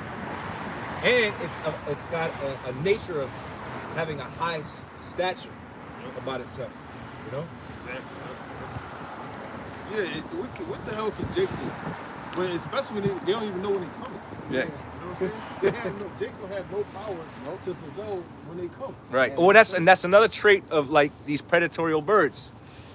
They hover, right? And then once they see their prey, that's when they swoop. Exactly. You know, in one swift motion, bam. These eagles, they catch fish coming out of the water. And tactical and swift these birds are. I got you. Go ahead. It says our persecutors are swifter than the eagles. Well, hold on. Let me see. Exactly. No, it seems like it's this. It says they pursued us upon the mountains. They laid wait for us in the wilderness. You stop doing that. That's what the dude. We were gonna get a headache. I think that was it. That was it. I got something. It says, oh, you know what? I might read this too. All these things kind of it says, Jeremiah 5, verse 5. See, that's a little better. I will get thee unto the great men and will speak unto them, for they have known the way of the Lord and the judgment of their power. Who are those great men? The prophets. Yeah. The Lord revealed the secrets to us as the prophets. That's right. It says, but these have altogether broken the yoke and burst the bonds. Because we don't worship your gods. We don't worship your money. We're not following after the ways of Esau. Right. It says, verse 6, wherefore a lion out of the forest shall slay them, and a wolf of the evening shall spoil them, and a leopard shall watch over their cities. Oh, And who is that? Salat, just to make the point on what you just said, reading that scripture there, I think the WEF is working alongside this current administration to punish those who speak out against AI and digital currency. Can a brother look that up, please? WEF or WEF, World Economic Forum, pushes to punish those who criticize digital currencies and AI. See what comes up.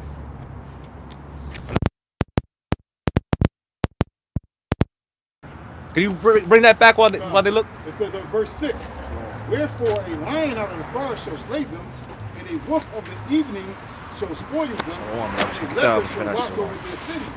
And who is that lion and wolf and the leopard? Esau-He. One of his attributes is he's a cunning hunter. Yep. He's being skillful deceiver. Skillfully deceiving hunter is watching over these cities basically bringing terror to the children of Israel. We all know so-called blacks, Latinos, and Americans. It says because their transgressions are increasing. Because we don't know the ways of Yahweh Shemar. We don't take heed to the message of the prophets. 2/3 don't take heed to the message of the prophets and basically shed that old man and walk after Yahweh Shai. So that's why the leopard and that wolf is basically watching over the cities and basically putting Jake to death, man. I got a quick one, really fast. This is Proverbs 16 and 18. Pride goeth before destruction. And I could actually tell you, go ahead. Our people are really proud, if anything. Like, even these people getting deported, like you said, they're actually afraid now. I've been getting phone calls from them asking me, oh, what does this mean? Do you know what's going to happen? I actually know it. For the last 3 days, I've been getting phone calls. And they're actually proud. Oh, you don't have the skills that we got. We're the best at work because they want to kill themselves for the white. So that's a good one for them. Yep. No, what does this mean on the news? What about these letters? Whatever. So, and they don't even know what to do at all. They don't have a clue, so they're going to be taken regardless. Again, Proverbs 16 and 18, pride goeth before destruction. Like I said, they were so proud before, and now they're only afraid. We're going to be afraid, let's say, but we're going to have hope on the Lord, on the Lord Yahweh Bahashim Yahushua. That's the difference. We're going to go through some of the stuff, but we're not going to be just afraid. We're going to have hope. And that's the difference. Yeah, because the scripture says many great miseries shall be done to them in the latter times that dwell upon the earth, because they have walked in great pride. Yeah, and our fear is more so, our fear is in Yahweh Shema Shah, who's going to do things to us whether we don't obey or follow him, right? Like the scriptures say, fear not man who can kill the body, but fear him who can kill both body and soul in hell, right? So the Lord is the only one that can do that. Yeah, so yeah, we're going to be a little scared like that, but we're going to be more scared if we say, you know what, I'm scared that, I'm going to get this or that done to me. Let me just abide by Esau's rules. Like, no, like our fear is more so in what the Lord's going to do to us. We don't listen to what they got to say. That'll be the worst thing, and for the Lord to even tell you, depart from me, I never knew you. Yep. That's the worst thing. Psalms. Is it on that? Yeah, that's it. Yeah, Psalm 64, verse 2. Hide me from the secret counsel of the wicked, from the insurrections of the workers of iniquity. Yeah, the secret counsel of the wicked, the G20 meetings, all these high-ranking officials getting these smoke-filled rooms and basically put forth plans to put Jake to death, man. So we begging the Lord to hide us from the secret counsel of the wicked and from the insurrections of the workers of iniquity. Yeah. And nobody worked more iniquity than Esau Edom, man. Everywhere you go in the world, he got his feet there, planted 10 toes deep, doing iniquity. And 9 times out of 10, the people that are just under his subjection is these men, women, and children on the sign right here. It says, who whet their tongue like a sword and bend their bows to shoot their arrows, even bitter words. Verse 3, it says, who whet their tongues like a sword and bend their bows to shoot their arrows, even bitter words. Yep. Yeah, man, and Esau Edom, with as you can see with his like his laws. Like I said, they going into old laws. Insurrection Act of 1776. What are they doing? They of course are sharpening their sword against, of course, Jake. Yep. There's a lot of different things that they had against they got this what is it, like we gotta pull it, maybe look at something with the Illegal Alien Act. They done Trump's pulling all type of stuff out, these executive orders and stuff, and they shooting that secret at the hidden ones, the Israelites. Okay. Yeah, so that's why the Lord say to preserve me, from the insurrection. You have, of course, a gathering of bodies that are against the Israelites, man. A lot of these different movements moving towards with the World Economic Forum. It leads to subjection of the people. people that's not able to just freely do what they want to do. Right. And even Trump was the one who said that AI is going to be specifically used to help improve, different aspects of society. Like that. Remember, he ran on that, whether you realize it or not, back in 2016. His whole canvas, one of the things that he ran on was upgrading the infrastructure, right? And part of upgrading your infrastructure is the different technology that it has access to and that it possesses for those different upgrades. And what does that tie us into? Those smart cities. Is it ironic that he's coming into office at the same time LA is up in smoke? And there's an agenda, right? Was it, I forget, by a certain time they want to have, a lot of these different, especially in LA, these different cities. I think it's 2028 for the Olympics. Yeah. That's what I think. So we know, I can't find the information. Now they might try to say, well, that's false news. They didn't say that, but they don't even need to say it. That's the thing. Not everything necessarily needs to come with an article, because we understand biblical prophecy. All right. So if I misspoke, I'll accept that. I'm still trying to find it, but that's not even the point. In the book of Revelation, the 13th chapter, and we can get it, it says that he's going to cause those who should not worship the image or receive his mark shall be put to death. So we know, without them openly having to say it, that that's their intention anyway. If you're trying to buck the system, they're going to try to put down all and any resistance. Esau ain't going to just be open with every damn thing. But then he does tell on himself too, if you paid attention to the right information. So, but if I find it, we'll go into it. But as of right now, I can't seem to find it. But we have biblical prophecy. All right? That's the sifting agent right there. The true determination of what's false information, all right, or accurate, is the scriptures. And only those who possess the spirit of Yakalba Page can navigate it. But go ahead. It says, whatever we got.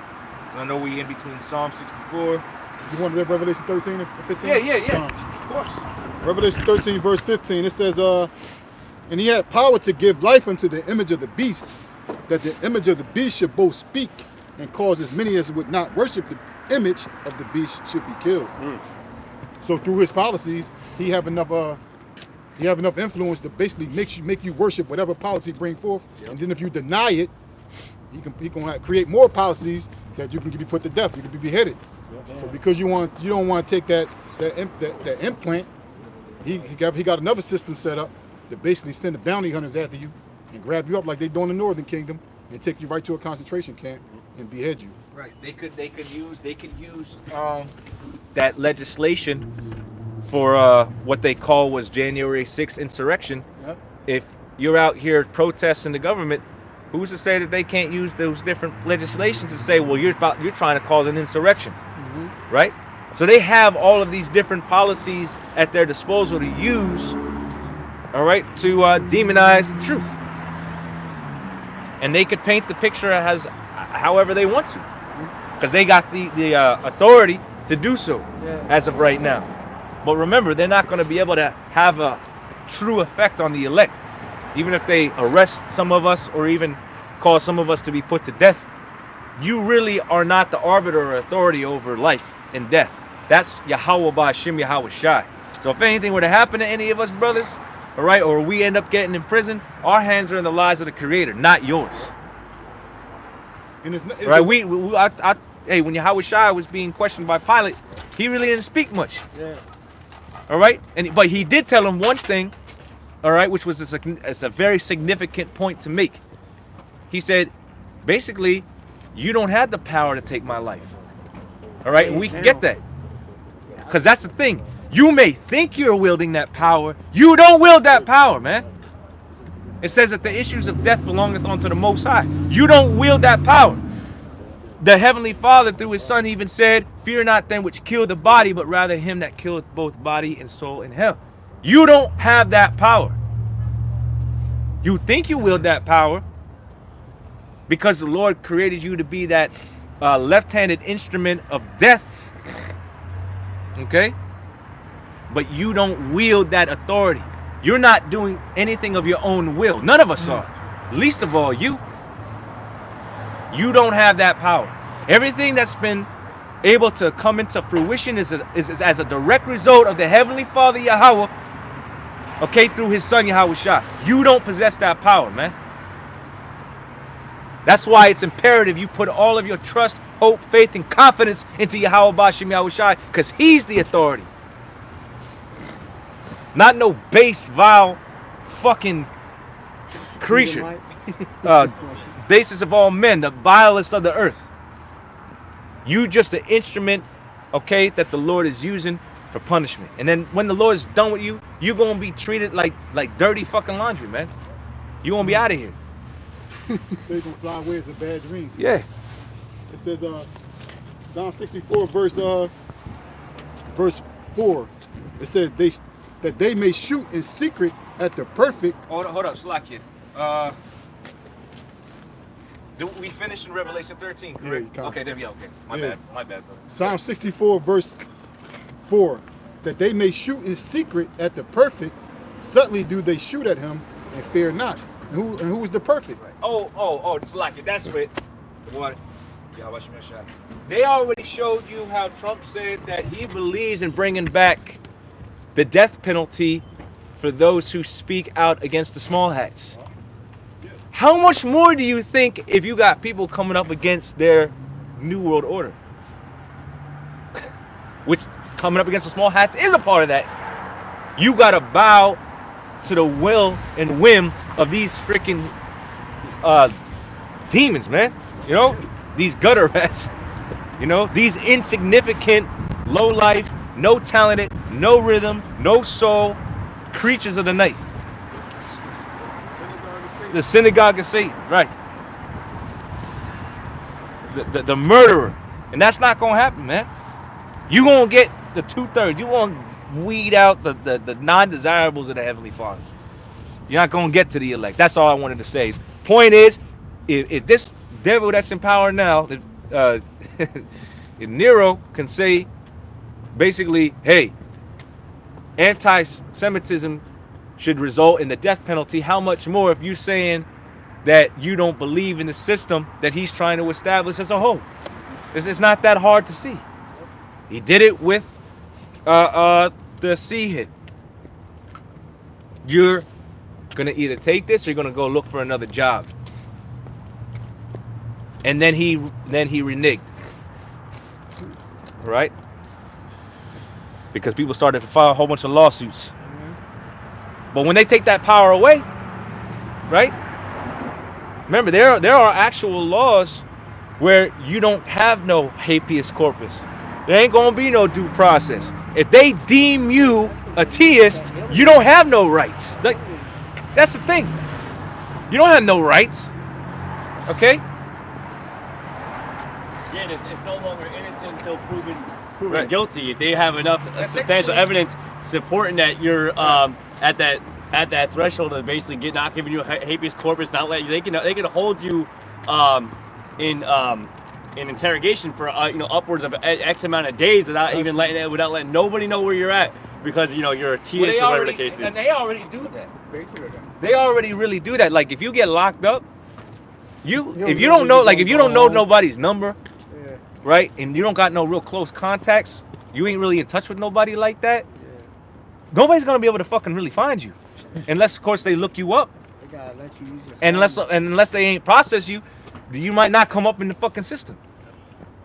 So how much more if they say you a tears, we cutting you off, and they have, just look up. You can look at us. We're not saying nothing that's not on the books. This is actually on the books. But I just wanted to point that out. If you get fucking locked up in county. What? Habeas corpus?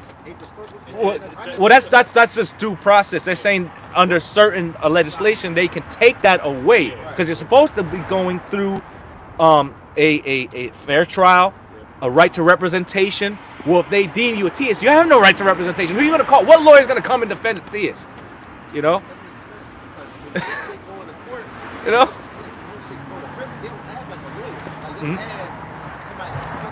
right? And from what I understand, you can't call into the prison and say, hey, is you know, Johnny freaking there? Can I talk to Johnny? No, they have to call out and they have to get those privileges anyways. So I'm just making the case, you know? What the hell's going on over there? Habeas corpus is a right.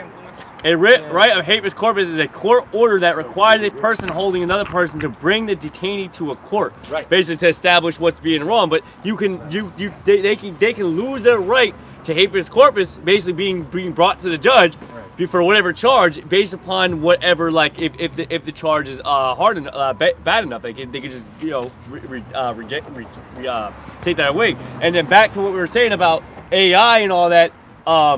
And then you got these deep fakes, you got these things that can basically make it look like you're doing something you're not. I'm gonna go back to the movie Eagle Eye, right? And I think that was with what was that young bull name? Shia LaBeouf. Yeah, Shia LaBeouf. Did they not put a whole bunch of freaking guns and stuff like that into his freaking thing? He's like, yo, this ain't mine. He goes, well, listen, if you don't start doing what you say you're gonna do, you're gonna be locked up as a TIS and blah blah blah. But he's like, yo, I don't know how this transaction got, but it didn't matter. There was a whole record, a whole bunch of stuff. It's very easy to, you know, manipulate a couple things, get a little bit of someone's information, and then, you know, throw a couple, like, you know, pictures and stuff like that. That deepfake shit is getting crazy, man. Like, you know, AI computer generated images and stuff like that. Like, yep. So, and we already know, you know, Esau got his Project Bluebeam type shit stuff. So, like, you know, Esau can make it seem like anything's anything at this point, you know. Yep, witchcraft. Yep. Yeah, and they already, from what I'm just doing a quick search on, they've already suspended habeas corpus at least 4 different times. And one of them they're saying under, let me go back a second. It says the privilege of the writ of habeas corpus shall not be suspended unless when in cases of rebellion or invasion, the public safety may require it. Which is so big, so, you know. Yeah, and then if they deem you a terrorist and you're in a foreign country, they could drone strike you, because they did it to Anwar al-Awlaki, who was an American citizen, but he was in Yemen, and they targeted assassinated him via the drones.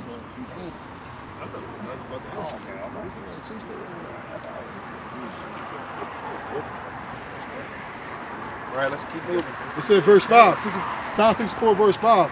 They encourage themselves in an evil matter. They commune of laying snares privily. They say, who shall see them? They open up them borders, man. With, of course, the southern border, man, letting all these, you know, people, of course, from, you know, primarily Central America, and you got obviously other Jake that go over there, and Israelite foreigners, heathen, they go through the southern border and stuff. They come over here, come on over here. We got sanctuary cities.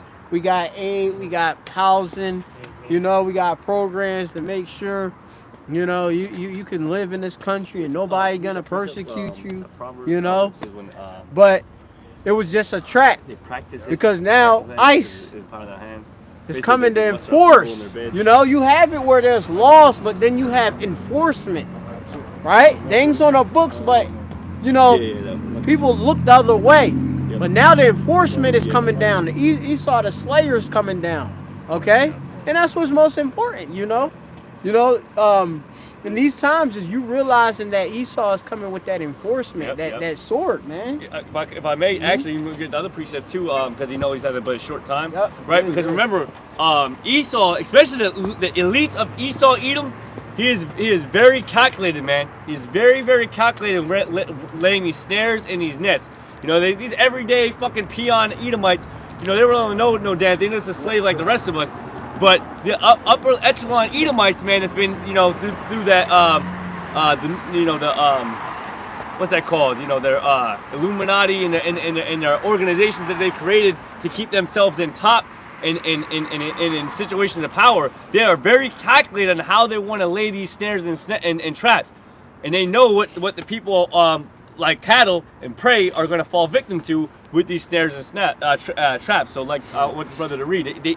He thinks about this and meditates upon this daily.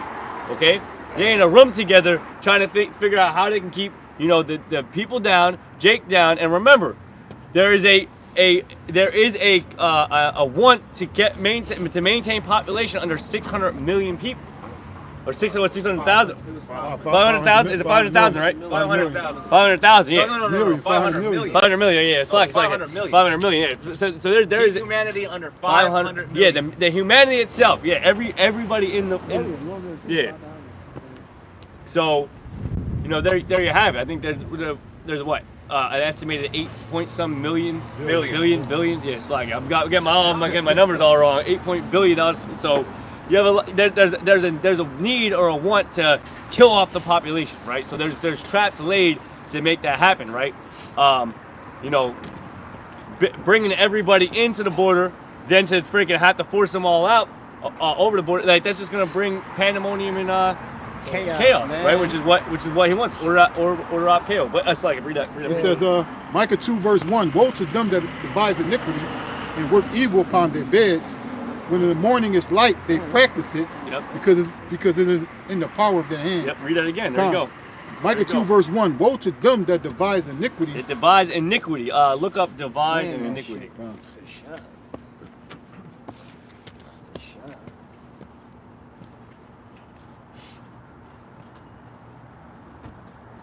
It says it's a compound word, devise. Yep, yeah, right. Kashab, yeah. It says to think, to plan, to calculate. It said to make a judgment. Yep. Bro, I'm telling you, Esau's very calculated, man. Very calculated. He's planning it. He's looking at the diagrams. And okay, if I get him to do this, then this will be the outcome, right? Okay, well, we don't want this to happen, so how can we make sure that doesn't happen? We'll set this in place first. And he's going through all these things in his mind on how to do it, to devise these iniquities, right? So Esau can have Israel break the laws and do things that's against nature. What do you read? Micah 2 and 1. All right. Then I got something I would like to read. I'll let the finish. Iniquity. Yeah. Wrongdoing or something. Wickedness, sorrow, trouble.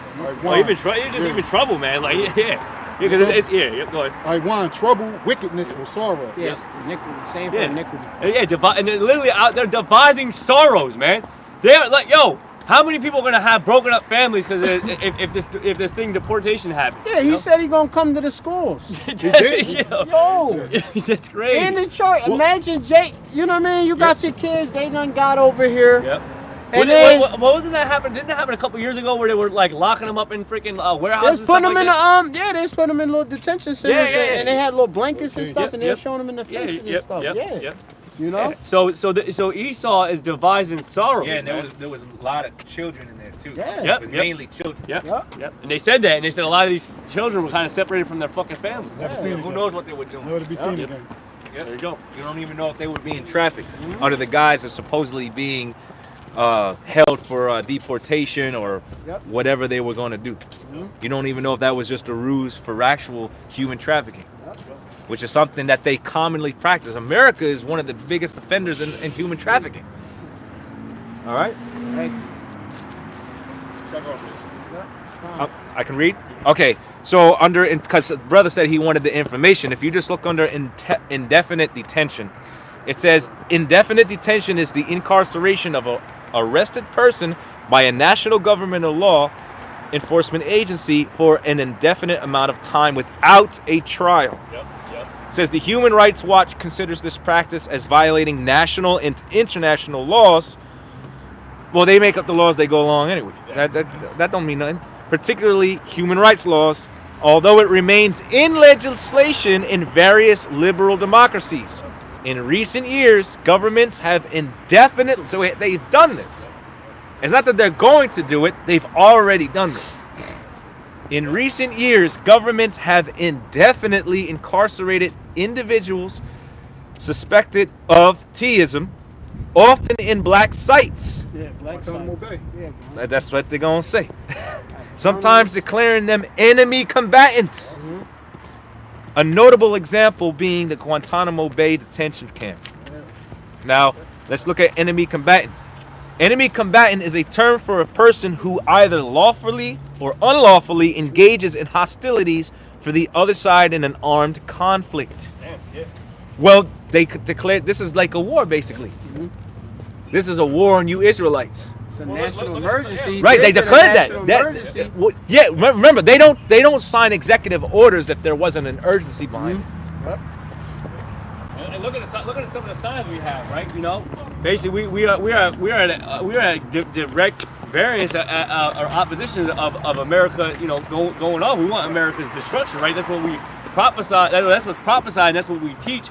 You know, thus say the scriptures that America is going to be destroyed. We can definitely be put under there as, you know, combatants, 100%.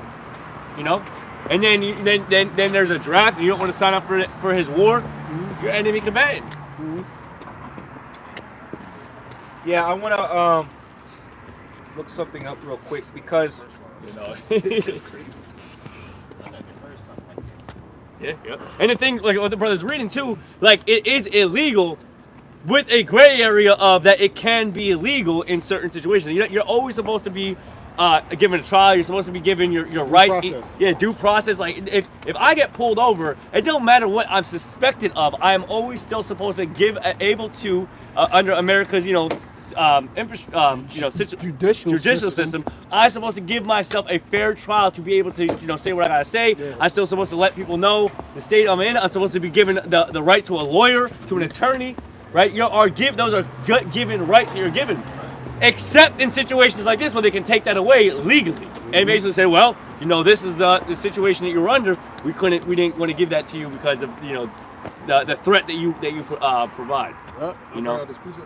It's called innocent until proven guilty. Yep. But yeah, Esau's the fucking devil. But that goes to show you, okay, because Esau is known for doing this. All right, he's known for making treaties and making things that you think are to your benefit, and then comes back around and just says, oh no, just kidding, take backsies. Well, what he did with the Native American Indians. Well, that's the thing.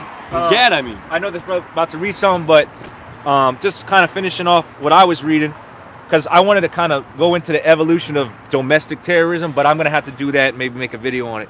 But I just wanted to read under the section of domestic terrorism under 18 U.S. Code 2331. It's defined as acts dangerous to human life. Doesn't that really sum it up for you? When you really get down to it, the biggest domestic theist is the United States government. More specifically, the Edomites. They're the biggest danger to human life. All right, that's all I wanted to say. But anyways, they can indefinitely detain you under the circumstances of you becoming an enemy combatant. Yep. And under the term enemy combatant, that's basically it says used by the U.S. government and media during the war on terror. Now, out of that, you had that term really populate domestic terrorism. All right.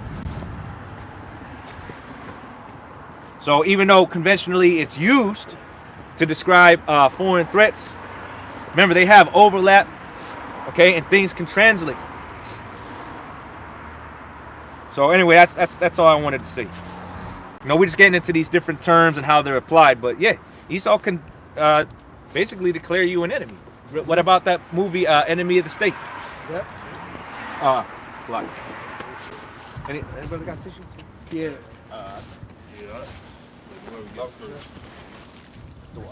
Oh, man, you get the whole This is Isaiah 32, verse 6. For the vile person will speak villainy, and his heart will work iniquity to practice hypocrisy.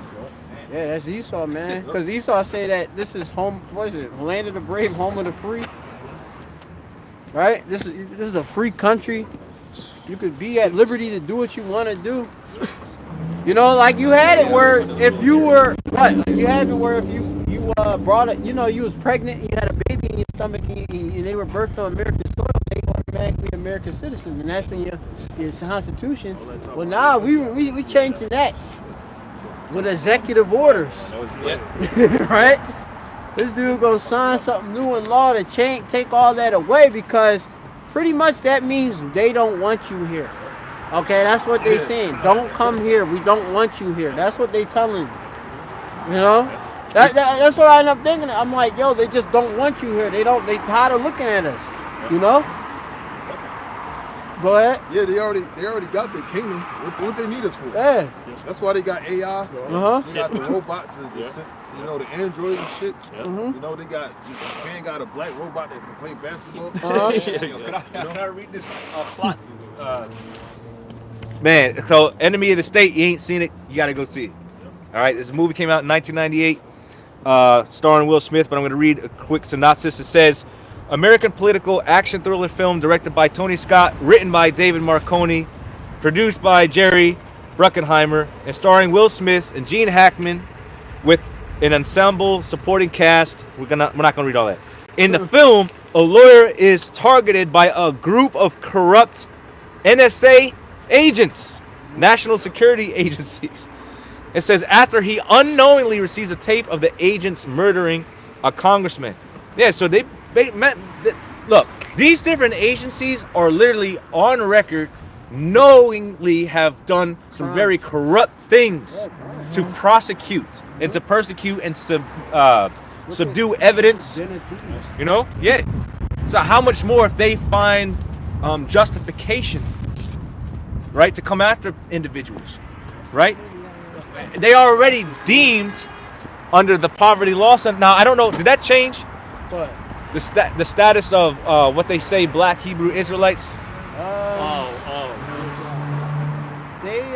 But they say that they're a form of an extremism, right? And also a hate group under the Poverty Law Center, right? Yeah, Southern Poverty Law. Yeah, because they kind of... I think there might have been they amended something. They amended something in there, I believe. So for the sake of accuracy, well, we'll let that brother read that. But I'm just saying, they already deemed the truth basically an act of theism. That's all that's all that it comes down to. And whether they have a legitimate claim based upon policy or they just want to make some shit up like an enemy of the state because you're exposing him. That's the whole reason why they came after this guy. He ended up with the evidence and then they pursued him and lied on him and made him an enemy of the state. So how much the prophets, that it wasn't it Trump that said, we shall not believe the perennial prophets of doom. Yep. You know? What, talking about TDJ? Right. Hell no. Well, if he was, he would have just came out and said it. He wouldn't have spoke so cryptically. Now, perennial means annually, reoccurring every year. Why? Because we're the ones that who come out in season and out of season. We're perennial. You know, we're constantly reoccurring. All right, go ahead. It says, for the vile person will speak villainly, and his heart will work iniquity to practice hypocrisy. Anti-defamation league? Okay. And to utter error against Yahweh. Yeah, you utter a lot of error against, of course, Yahweh by Shem Yahshua. Why? How?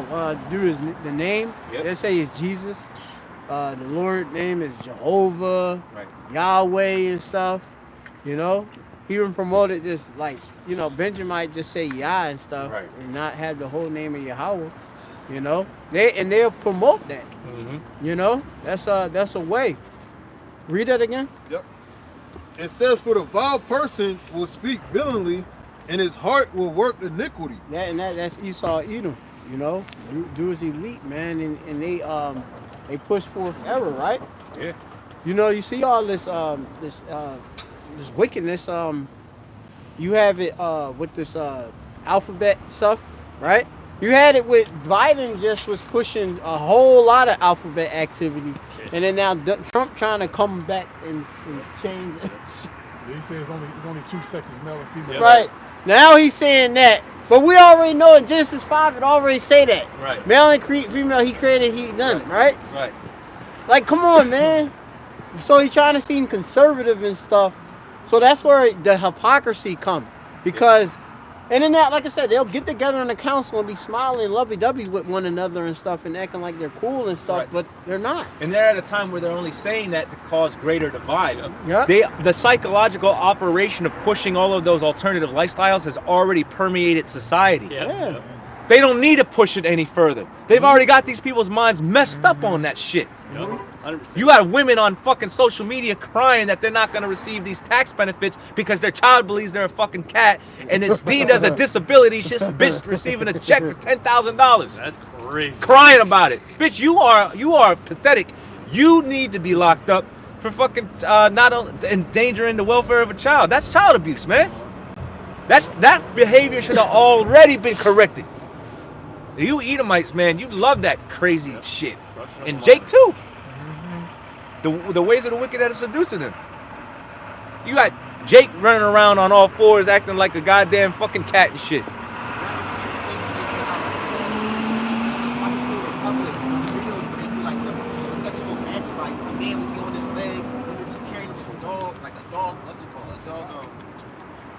What, a leash? A leash, yeah, like carrying a man with a leash while the lady's walking, like on some like sex.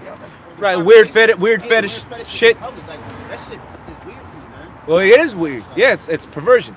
But anyway, yeah, man. So it's already worked. So now he's going to be the resistance, so-called, against it, but it's only going to call. Remember, Satan divided against Satan. How shall his kingdom stand? That's how everything is about instability right now. With this illusion of bringing back, making our nation, making back to God, right, and stuff. You know, you seen them in the inauguration. Yeah, what God are they trying to bring this nation back to? They had That's what you got to ask yourself. Yeah. This man didn't even put his hand on the so-called Bible. Yep. You had a young plantation and type dude. Slakia. You know the eagle with the arrows and the wheat. Somebody did a breakdown of how usually at a time of peace the eagle's head faces towards the wheat. Well, I don't know if what's going on, man. I don't know if Trump was giving his inauguration speech or he was just openly having a town hall or whatever. The eagle that was behind him was facing the arrows, which is a representation of a time of war. I thought go back to Rome. Well, that too. Of course it does. Of course it does. Everything going. Yeah, of course it does. No, but like I'm saying, so we gotta look a little into it. But supposedly, when the eagle faces the arrows, that's a representation of being in a time of war, as opposed to facing the wheat, which is in a time of so-called peace. But remember, that's the scriptures. Mm-hmm. It says that they shall take their plowshares and pruning hooks, Beat them. right, and beat them into what? Swords. So that's the time we're in. Great even though when they shall say peace and safety, then sudden destruction cometh upon them. Yeah. Go ahead. Yep. It says to practice hypocrisy, to utter error against Yahweh, to make empty the soul of the hungry. Yes, that's the Israelites. The Israelites are the ones that's hungry. You know, we're is hungry, which we're crying out for our power. We hungry for the truth, knowledge. You know what's going on. Know where we're going. Jake hungry for the kingdom to be established. You had it with the disciples asking the Lord, when is that kingdom coming, basically? When's the end of this one? Yeah. Yeah, then Esau he cut off the apps for the so-called migrants or people that came over here. Shut off their benefits, and there's like this video over this Issachar-He woman crying and shit. About her benefits being cut off. Yeah. So they can't, which that would make them hungry and starving because they have nowhere to eat. You got all these benefits that Jake have got from coming over to America, right? You come over to America, we'll be able to house you. They got over there in New York, they had hotel buildings. They had they were like luxury hotel buildings. They able to live in and receive different payouts on cards, right? And be able to be good, and better than like they say so-called American citizens that are working. And that roused up a lot of Edomites and stuff, and they're like, man, we got to get this out. And it pushed a lot of these Edomites to allegedly go to vote, which really, like I said, it's all set up, all electoral college, all selected. Right. Now, I have something here This is for the seal of the Mississippi National Guard. Right. It says symbolism. Emblems, man. Right. It says the eagle holding an olive branch in his dexter talon and the bundle of 3 arrows in his sinister talon denotes a desire for peace but preparedness for war. Yeah. It says the Neptune's trident is symbolic of the great Mississippi River. Neptune in Roman mythology, also identified as Poseidon in Greek mythology, is known as the father of waters. Okay. But anyway, that's just a little bit on a quick search. But go ahead. Yeah. You know? And you have it like where they go into they say about what? 8 million migrants came over here during the time of Biden. And then only like 2.4 of them were during the Trump administration. But it's more than 10,000 encounters, or 10 million, pardon me, right? Since January, this is all BBC, British Broadcasting Company, right? Make sure I clarify that. You know what I mean? No Diddy. Since January 2021, when Joe Biden came to office, there have been more than 10 million encounters. About 8 million came over the southwest land border with Mexico. And it says under Trump administration, there were 2.4 million encounters on this border. Encounters fell at the start of 2020 as arrivals slowed because of the pestilence outbreak, right? You know? But the numbers of the encounters does not account of individuals who stay in the U.S., as some migrants will be returned in the same person can be recorded trying to enter multiple times, right? So it's even in that, like how he even count things up is confusion, you know? Right. These figures do not include people who may have crossed the border undetected. So it's more Jake that came over and different other nationalities than anything. And why also with this whole migrant pricing thing, we ain't looking at Ukrainian people that come up in this mug, right? Or somebody from Albania, Moab and shit. They looking at nothing but mainly Central American and like other like West African, Haitian, national, you know what I mean? Right. They say that there's a crisis at the southern border, but what about the northern border? What about the other borders? You know? Motherfuckers swimming from fucking Florida and shit. You know what I mean? Benjamin swimming. Yeah, they swimming the fuck over here. I saw did a racist poll and shit.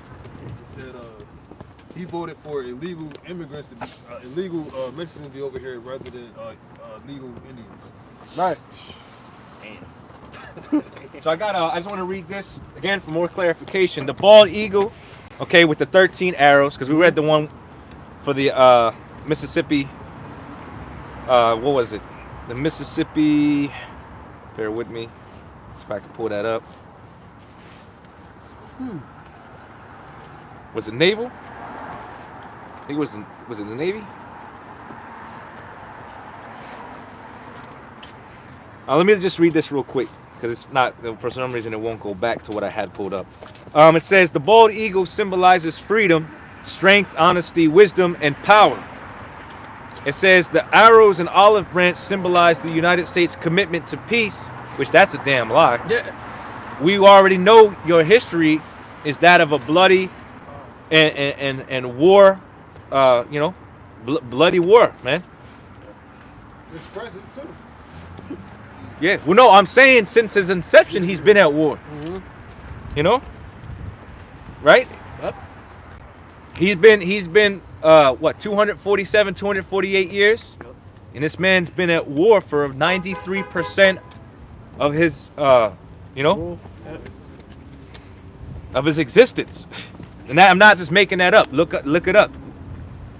So it says their commitment to peace and its readiness for war. But like I said, somebody pointed out that the eagle in that particular image behind Donald Trump was actually facing the arrows, not facing towards the olive branch. So, hey, remember Trump made a statement when he was in office before? Mm-hmm. He told the people on told the press, they're all standing in line. He said, "This is the calm before the storm." What do you mean by that, Mr. Trump? He goes, You'll find "This out. is the calm." Yeah, well, he said it again. He said, "This is the calm before the storm." Because what do you mean by that exactly? He goes, "You'll find out." Yeah. Time. So now we in the time of storm. Yep. Right? Yeah, because he stormed. Look at them executive orders. Yeah, all them executive orders. He pulled out of climate. See, when Biden got in office, he signed a whole bunch of executive orders to protect the alphabet community. Yeah. When Trump got in office, he started signing a whole bunch of executive orders to stir up the pot. Yeah, he just ended what's that? That diversity inclusion thing. Yeah. Hey, he Donald Trump. Look, just say that the federal government agencies began removing DEI, which is diversity. What's that? Equity and inclusion, right? Federal agencies That's the biggest fucking load of bullshit. All these fucking companies, man. Ridiculous. Have begun removing resources for underrepresented Americans. Underrepresented Americans. Go figure. Right. You got a damn dude that's a certain lifestyle. He not in the job. Now they putting him in there, and they putting him in there over somebody that's normal, right? Allegedly, right? Or uplifted women and putting them in roles that they don't belong. Oh yeah, that too. Yeah, they got them. You got women in the damn trash truck on sanitation, Philly. You got women becoming police officers, not knowing how to properly handle, a pew pew. Yeah. You know, shot the guy in the hip trying to take his gun. I thought it was the taser. Well, that was another one too. That was another incident. I think back in 2021. This bitch is saying taser, taser, taser, and puts a hole in his ass. That's crazy. Right? And now there's another episode with this woman. All right, she was directed by the male officer to remove the gun, and as she's doing it, she's yanking and then fucking blows this guy's hip.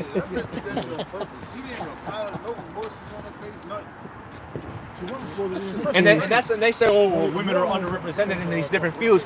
Women should not be in these fields.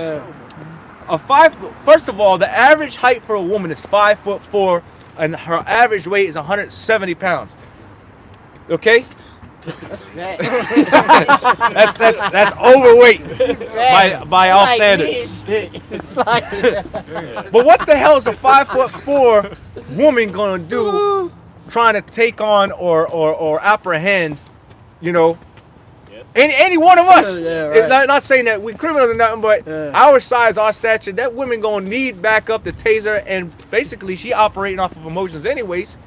She more inclined to go right for lethal force out of anybody. And especially if it's that time of the month. Excuse me. Gonna blow them up. And these women are already. Hey, there was a video with that Jake. He got pulled over. Right, this is like a real viral video. The Northern Kingdom dude, and this woman started getting hostile, and then randomly this bitch just pulled out the gun on the dude, just randomly. And then the male officer had to de-escalate, and the dude's like, whoa. She just randomly just got offended and just started pulling the gun on this guy. Like what? He was just having communication, basic communication or whatever like that. And she just lost it and just pulled the gun out on his ass. He didn't do nothing. She just fucking lost it. Anyway, yeah. So we see the harm that stuff like this causes. And movies promote that shit. You cut the TV on and watch Queen Latifah on this top show. Oh my God. She's whipping ass and taking right, numbers. Right, yeah. She beating. Right. Yeah, women be watching this shit like, get inspiration and shit. You actually like this shit? She's the man at home anyway. So we grew up watching Clint Eastwood. Oh, I can set it off. John Wayne. Right. Shit. All these fucking women on TV Bonnie shows and Clyde beating niggas up. Right. Body slamming them. All type of shit. Wonder Woman. I don't watch none of that shit.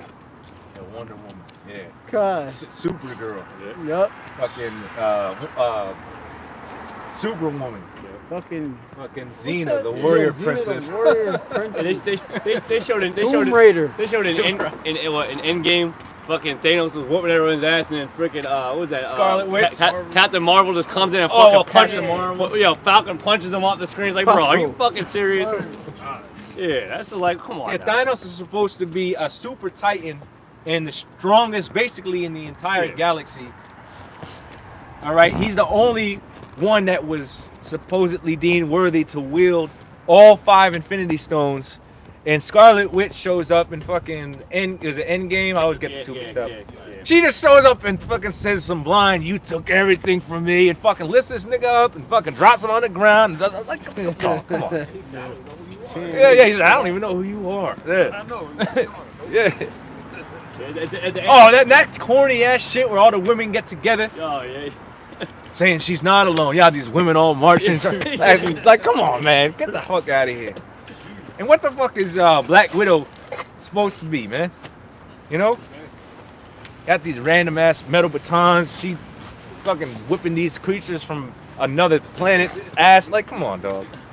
Never. But you know, hey, you women are gonna reprise your role as feminine when all hell breaks loose. You know? You're gonna reprise your role as female. They're gonna go to World War III in the military. They're gonna go right back in the kitchen. Yeah. You know? Fuck that, I'm scared.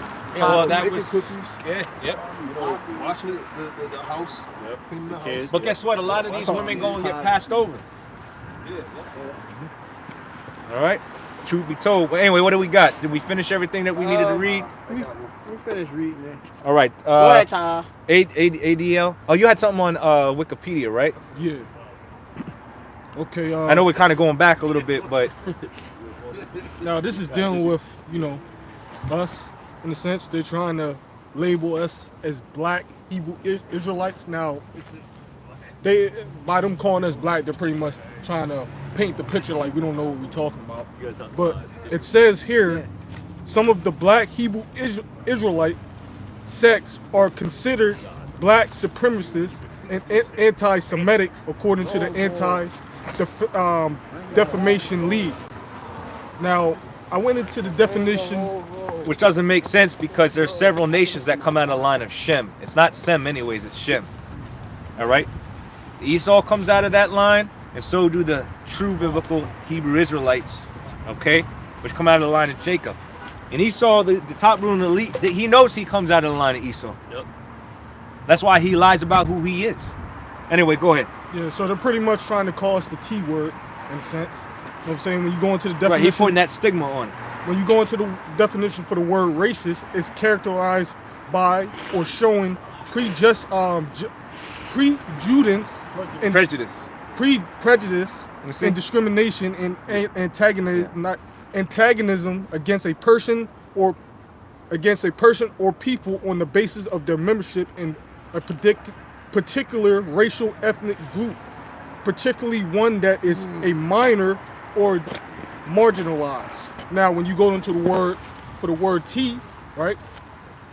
It's pretty much the same thing. The quote-unquote unlawful use of violence and intimidation. They're saying this, our teaching is a way of us intimidating the general citizen of the United States of Remember I America, was telling you about it? which is It's Babylon, supposed to be the real deal. okay? But really all we're doing is reading out of the scriptures, Read it. No, you know? I got it. I just bought it. Now I'm But that was the point. That was the main point. Right, they're trying to stigmatize this truth and the brothers to teach it and painting them in the, you know, in the likeness of being an enemy, being a criminal, being a theist, you know. They're trying to put those things together. And they have all these other different events as a result of trying to push that narrative, you know. GMO babies. Something wrong with young Too many ramen noodles. young boy. Too much drill, ramen noodles, and too much time with single mothers. Jolly. Wrong with young boy. Yeah. You look like a scream. Or the lack thereof. Come on. What do we got? Is that it on that? Did we finish Psalm 64, brother? Then we got like 2 more verses. All right, let's finish that off real quick, and we'll come over here, because I want to make the point about you know, basically, you know, we see them shooting at the secret. All right, they're shooting them different arrows. All right, their policies, their witchcraft, their different inventions, their different plots and schemes. But go ahead. Finish that off. Psalm 64, verse 6. It says, they search out iniquities. They accomplish a diligent search. They accomplish a diligent search. Like the brother was saying, how can they get Israel to go off?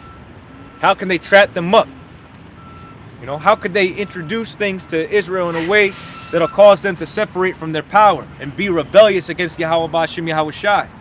That's what they're ultimately doing. Whether through law, through policy, you know, through the micro C-hip, okay, through the jab, right? Basically causing them to lean on them as their savior as opposed to Yahweh Ba'Shem Yahweh Shai. It says, both the inward thought of every one of them and the heart is deep. Right, they study you, Israelites, and once, you know, they gender those results and they come to their conclusions, then they do these different mass psychological operations, you know, through music, right? There's a reason why this music is so heavily demonic, but so easily accessible and heavily spread throughout our communities. Okay, they studied the effects of vibrations and frequencies, and you know, we went into that a little bit last week, and it's really got the minds of our people destroyed. This different, you know, social media apps and all that got our people's minds destroyed. Then you put the food and the water in the mix that have all types of different chemicals and pollutants in it.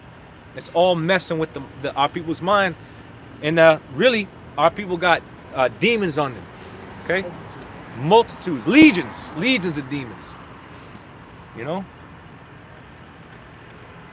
It says, verse 7, but the Heavenly Father shall shoot at them with an arrow, suddenly shall they be wounded. Yeah, essentially, you know, they're being shot at through the word first. Because it says that, you know, we're likened onto, as a matter of fact, can we get that real quick? And also say that the Lord shall consume them with the spirit. That's the one, I know what he's talking about. That's the one I was actually thinking of, yeah. The Most High shall consume them with the spirit of his mouth. That's the prophets. All right? Because what did the Lord say? Nothing shall come back to him void. Yeah. So every time we speak, as the elder apostles have been brought out, and we echo that same sentiment, every time we speak the words of our Heavenly Father, events take place because it's the opposite energy being put out there. You know? So when we go into certain things and we identify it, guess what? Greater things happen. More events are fulfilled. How do we know that?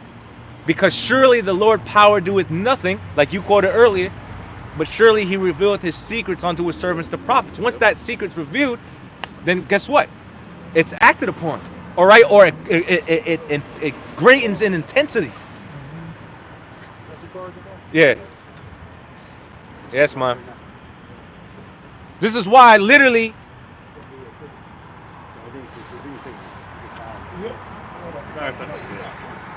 Yo! Here! Hold on. Hold up, buddy. Here I come. Yo! All right, I'll go down and get it. All right. Come on up.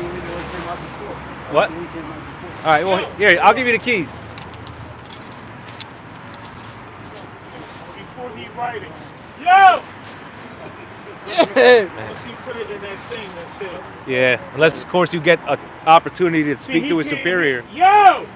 He's ignoring. Yeah, he ignored. Yo, that's terrible. Well, he got to get that first car. Well, he didn't even come through here that first time anyway. But anyway, I think you're on the 49. on the box. I think you're trying to get you for being on the box. No, I'm before the line. No, I'm before the line. I'm not on there. I know for a fact. That's all right. I already got a fucking ticket yesterday. Satan fucking with me. Bread. He trying to get that bread. Satan tried to do the same shit yesterday. End of the month. He End of got the you, month. Albert. It's He got end you. of the month. That's So all he right. trying He to get only that bread. hurting himself. He trying to Put get that curses on bread. his ass. Yep. He just gave all of us that ticket. That's all our ticket. Yeah. And they don't normally come around like here like that. But that's all right. Hey, That's that money. It man. must have been the first time though, because I don't know what the fuck. Yeah, I've never seen. let's get back to the scriptures, man. I'll deal with that later. Yep. It says, You know? spirit of his mouth? Yep. God. And then I got 2 Thessalonians 2 verse 8.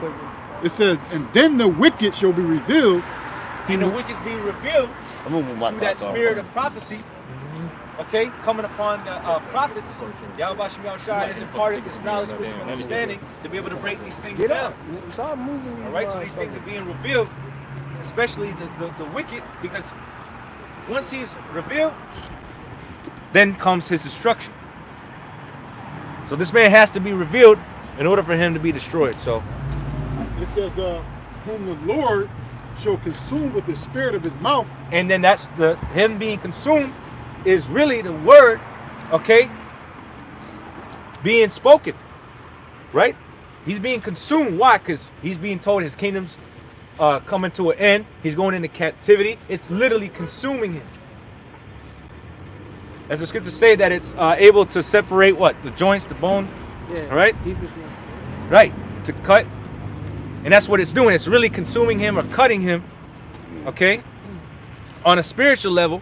But remember, these things are coming into fruition as we speak them through Yakalba Shai, and things are happening. He's not able to fulfill his enterprise, okay?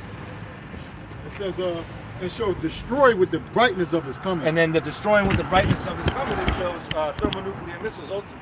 And of course, Yakalba Shai ultimately, really, in conjunction with the thermonuclear missiles, okay, he's going to ultimately destroy and burn up Babylon, all right? AKA America. You said you had one, brother? Yeah. We're gonna end it. It's Isaiah chapter 49, 2. Isaiah 49 and 2. It says, and he hath made my mouth like a sharp sword. Yeah, because the prophets know all the Esau secrets. And every time we bring his secrets out, we basically cut them. Yep. It says, in the shadow of his hand hath he hid me and made me a polished shaft.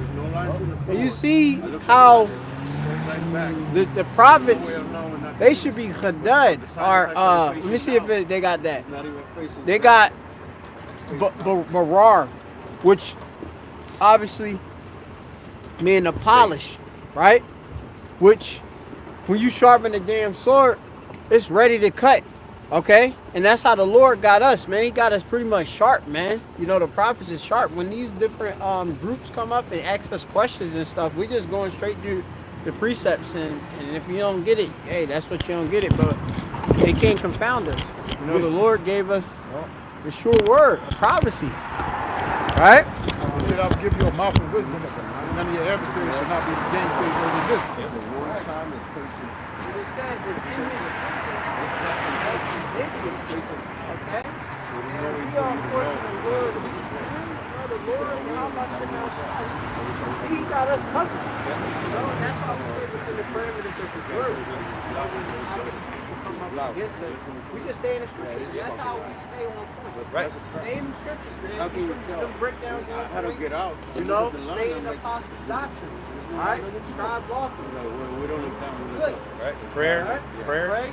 Yeah. Yeah, pray to Yakalba Shai. Keep your faith in Yakalba Shai. Hey, ain't nothing gonna fail you. You good. Nothing firm. Yeah, that energy that we possess through Yakalba Shai is much greater. Mm-hmm. You know? It repels that wicked, repels that evil. Yep. It's that. It's like that oil against that bug. Yeah, because Esau, he wants to. He Get wants on to come us. through with all these different, but he just can't. You can't. You like Because hesitant. that energy of Yakalba Shai is much greater. Mm-hmm.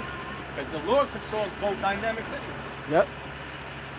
So as badly as this man wants to do certain things, he's still operating off of the Damn, blood. T-bone, So T-bone. she wrong. What are you beeping Damn, for? ain't she cutting others going on too? She can't even see over the steering wheel. This bitch got a lot of nerve, y'all. So, Yep. Yeah, that's it. What do we got? We got one more verse left in Psalms. Let's finish that off. It says, Salam. It says, verse 7. In verse 8. So, Psalm 64, verse 8. So shall they make their own tongues to fall upon themselves. All that see them shall flee away. Yeah, we see countless moments where this has happened, and it's only going to continue to happen. You know, either they reveal it through a video, they might give a speech. You know, you might have insiders write it down in a book. Okay? They're always basically telling you what they're about to do before they do it. They show it in movies, okay, in their media. So we see all of that. That's been reviewed. You know, it's like the movie They Live with Roddy Piper. Yep. He had those special lenses, those special glasses to see beyond the surface of things. So when Esau speaks and he says things or he causes his tongue to fall upon himself, we're able to identify exactly what he's trying to say, and we align it with biblical prophecy because they're operating off, again, biblical prophecy just on the left-hand side. You know? And that's a form of witchcraft, you know? It's like left-handed prophecy when he tells you he's going to do something. You know? But we know how the story ends. We know that the triumphing of the wicked is short, and the joy of the hypocrite but for a moment. So all this shit that Esau's talking, and though he thinks his house shall continue forever, Most High bringing this place to a speedy riddance. That's why things are just being expedited. Yep. So we're going to see, you know, we in the year 2025, the hopeful year of the deliverance, okay, of the nation of Israel and the destruction and judgment of Esau Edom. So we're seeing already tensions in this country rise. You know, even though it may appear as though you're going to come into this economic prosperity under this administration, at the end of the day, that's all smoke and mirrors, okay? They're using that as a means to get people behind whatever policies they're about to enact. And the shit about to get wild, man.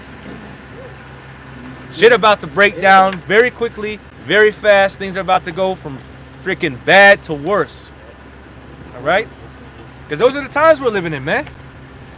It's only really going to be down from here for you wicked Israelites and you heathen nations. And remember, the scriptures do say, through much tribulation we shall enter into the kingdom. You know, the brothers out in Texas, you know, have gone into, we're going to lose comforts. When the C-19 hit, bro, you couldn't do shit. You know, that hurt us too. You couldn't do nothing, man. You know, going a little stir crazy. Because you couldn't do shit, you know. But in these times, guess what? Prepare to lose even more, because we're adaptable. So even though, yeah, okay, it hurt the flesh and the spirit, we just grow, adapt, and keep, like the brother was saying, our eyes on the prize. Keep the faith. Keep praying to Yahweh Shem Yahweh Shai right. Keep that forward momentum, that forward progression in the spirit of Yahweh Shem Yahweh Shai. Things have to change. In order for us to inherit the kingdom, this all has to change. That's right. Yep. That's right. So we got to move accordingly. Yep. You know. So with that, we're gonna say Panya Hakwadam, face the east. We're gonna give all honor, glory, and praise unto Yahweh Ba'Shem, Yahweh Shai, Ba'Shem, and Kakadash. Double honors unto our elders and apostles of great wisdom as well. All right, and salutation, shalom to all the hopeful elect. Shalom. Shalom.